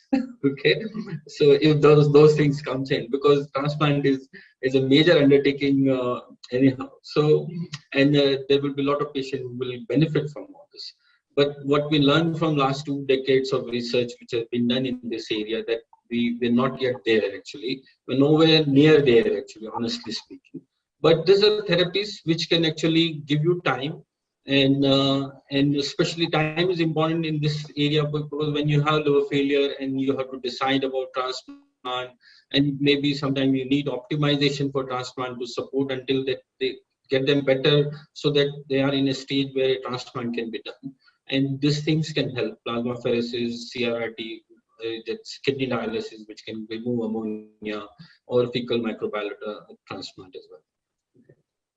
Right. Dr. Ravi, any upcoming treatment plans that you've heard of that hold promise for all patients with liver damage that they can look forward to, whether development and research work is being done in that area? There are several actually. So one of the important areas where a lot of development has happened in the last 10 years especially is hepatocyte transplant. So there have been now 9 cases at King's College that have undergone this procedure. So what we do in this procedure is that instead of liver cells, hepatocytes from unused liver. So there are a lot of livers that are donated. Some of them are not suitable for transplant. Now from those livers, you could just extract hepatocytes, the liver cells, and then use them for transplanting the hepatocytes alone into some patients with liver failure. Not the liver cirrhosis patients, but the ones with acute liver failure. Now the problem that we faced in this using this technology was that the amount of liver that was transplanted was always insufficient. Initially, we used to put it in the blood vessel of the liver called as portal vein, and it would clot off the portal vein. Now it is encapsulated into a bead and then put into the abdomen itself. So this is one thing that has a huge promise, especially for small children with metabolic liver disease. The second technology that is really coming up now is, like you said, the extracorporeal liver assist device. They will never be able to replace the liver, but they may serve as a bridge to transplant or keep the patient stable for a few days until a transplant can be done.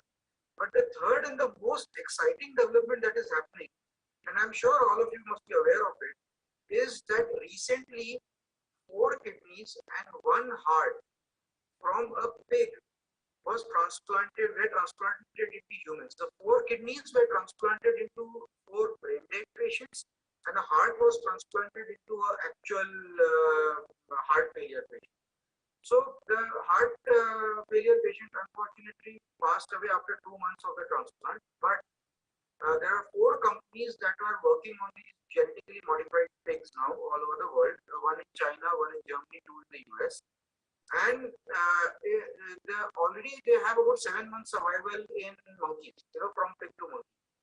So if this works out well, then we could in the next 10 years to maybe 20 years see xenotransplant being a reality, which means that nobody will have to donate and there has to be no brain dead donation also. That sounds like science fiction to me for now, but Dr. Pamecha, yes, can I just add? So that's one thing Ravi has mentioned is promising, and then we'll have to see. There's just one thing which I want to add on is, people talk about stem cell therapy, and there's always some confusion about stem cell therapy actually. So I just wanted to make a clarity on this. So there are a few things which have been used, like bone marrow stimulation actually, in order to populate the body with pluripotent cells in order to regenerate the liver. Okay, but they're not really stem cell therapy actually. They are just they are stimulating factors which are being used. And there have been some data from India as well and from abroad as well, which has shown that the stem cell therapy when you have patient in intermediate stage, where this therapies can actually help them recover or liver to regenerate. So those therapies are there, but just be clear, they are not actually stem cell therapy. They are stimulating factors which are being used. Okay, so that is one area, and this area actually is going to develop further because people are developing. In our center also, there is a lot of research going on mesenchymal stem cell therapy, which is very promising area actually, where you can populate liver with new pluripotent cells, and then they can generate the hepatocytes. And there's a lot of animal work actually going on in this area as well. So these are new promising areas where, so if this happens, then actually again we get rid of transplant, and so that will be to look forward to. All right. So a lot of research being done and lots to look forward to in the years ahead for treatment of liver disease. When it comes to the vaccination, Dr. Pradeep, you said that everybody should take the vaccination, even if they're not a child. Now, will we see, in terms of vaccination, a drive for greater awareness, development of new vaccines? Because there seems to be some hesitancy there also, especially with, the HPV vaccine for young girls. Many moms are not keen because there are these reports about adverse reactions, etc. Dr. Abhijit, for the vaccination bit, where you can prevent liver disease from progressing or even getting liver disease, what more effort is required? Yeah, you have actually said the absolute correct thing. It is basically awareness. There is vaccine available, and you have to get people to get vaccines. The idea is, a lot of people think these vaccines are only for kids, and we just have to create awareness, because at any and every age, it is not that after you become adult you cannot get hepatitis A or hepatitis B. You can get it any time. So at least for the hepatitis, you have the vaccine available. You must take it irrespective of your age. So this is something as a drive or awareness or whatever it takes that needs to be done. And so idea is coming back to the same thing, how we can prevent or how we can diagnose at an early stage and treat. There are modalities, as Dr. Ravi and Dr. Pamecha has mentioned, new modalities coming up for end stage. And that's actually very interesting. But at the same time, the kind of disease burden we have in this country and the world of liver disease, and which is ever increasing, we need to work on preventing an early diagnosis and treatment. All right, so prevention and early diagnosis is a very important bit. Dr. Ravi, in your concluding remarks, what would you like to say? We want to catch people early, but everybody knows a good lifestyle helps to prevent cancer, to prevent diabetes. But something is happening in our country where the diabetes incidence is very high. Maybe it's a genes, God knows what it is. So, will we be able to communicate the reason why you need to do this when it comes to liver cancer? Because people think of diabetes, chalo sugar control karna hai, chakkar laga lete hain, we'll go for a walk. Will this be enough to, prevent the onset of fatty liver? And, what more can be done when it comes to lifestyle improvement? How do you drive this message across? Because nobody's really talking about liver health when it comes to lifestyle modification.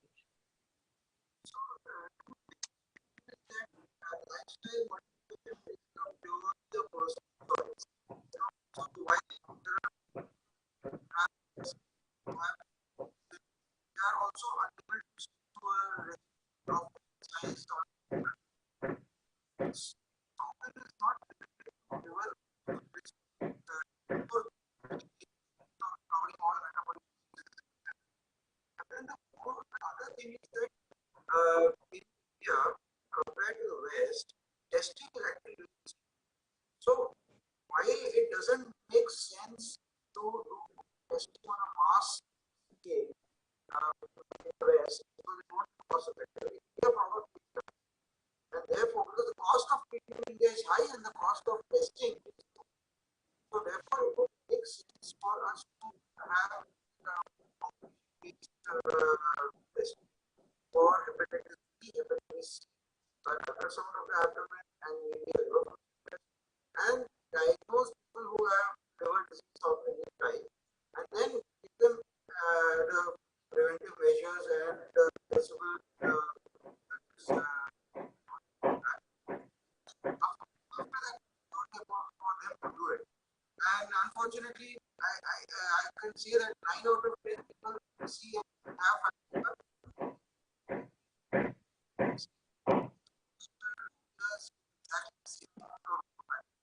so it's the drive.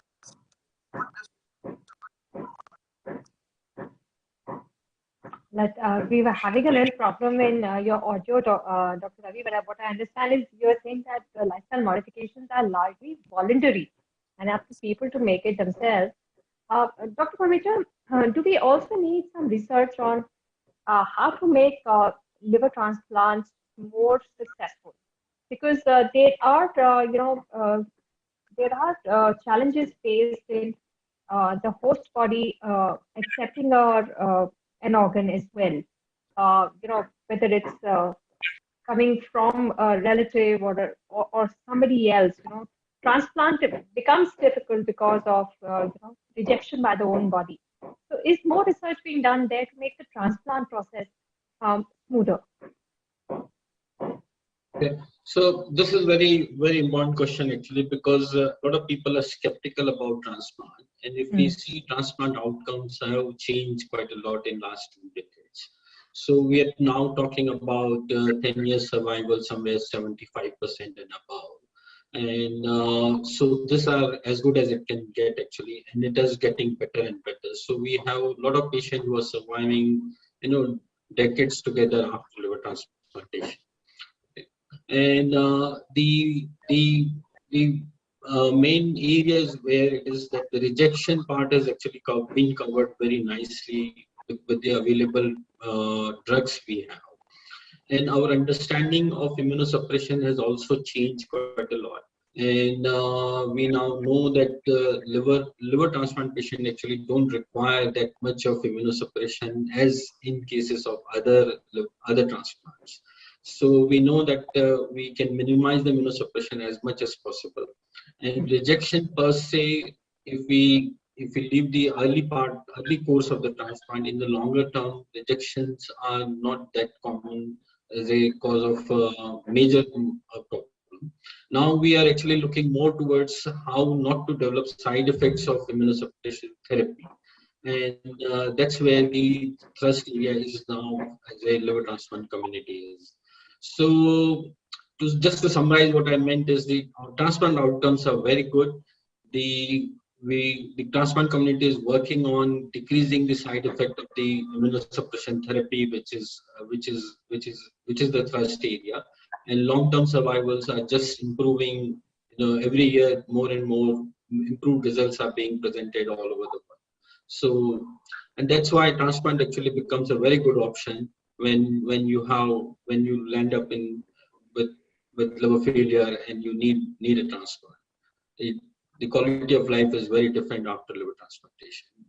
So it's a life-changing thing. All right, Dr. Abhijit, I'll take the last word from you. For better treatment of liver disease, what's the last thing you would like to say? So I would like to say that, as I mentioned, prevention and early diagnosis is important. But even if it is diagnosed late in stage, there are options available. But we should try to use those options when needed, but try to prevent getting to that level, and so that we can live a happy, healthy life. And because the overall burden is so much, if you don't work on it right now, it'll be pretty late. All right.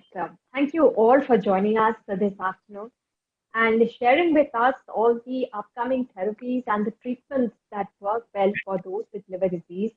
Of course, the biggest takeaway is that early detection can really severely change the outcome of treatment, where early treatment and early detection and treatment of liver disease becomes fairly curative, and the challenges of the unavailability of liver for transplant can be easily overcome when your body itself helps you recover, and the liver also to regenerate and become healthier. It takes lifestyle modifications, it takes the resolve on the side of people themselves, but it can be done. And thank you all for showing us the way, the best way forward for treatment of liver disease. Dr. Pamecha, Dr. Ravi, Dr. Abhijit, thank you all for joining us on this awareness session about liver disease and the treatment plans that are available for the treatment of liver disease. Thank you so much. Thank you.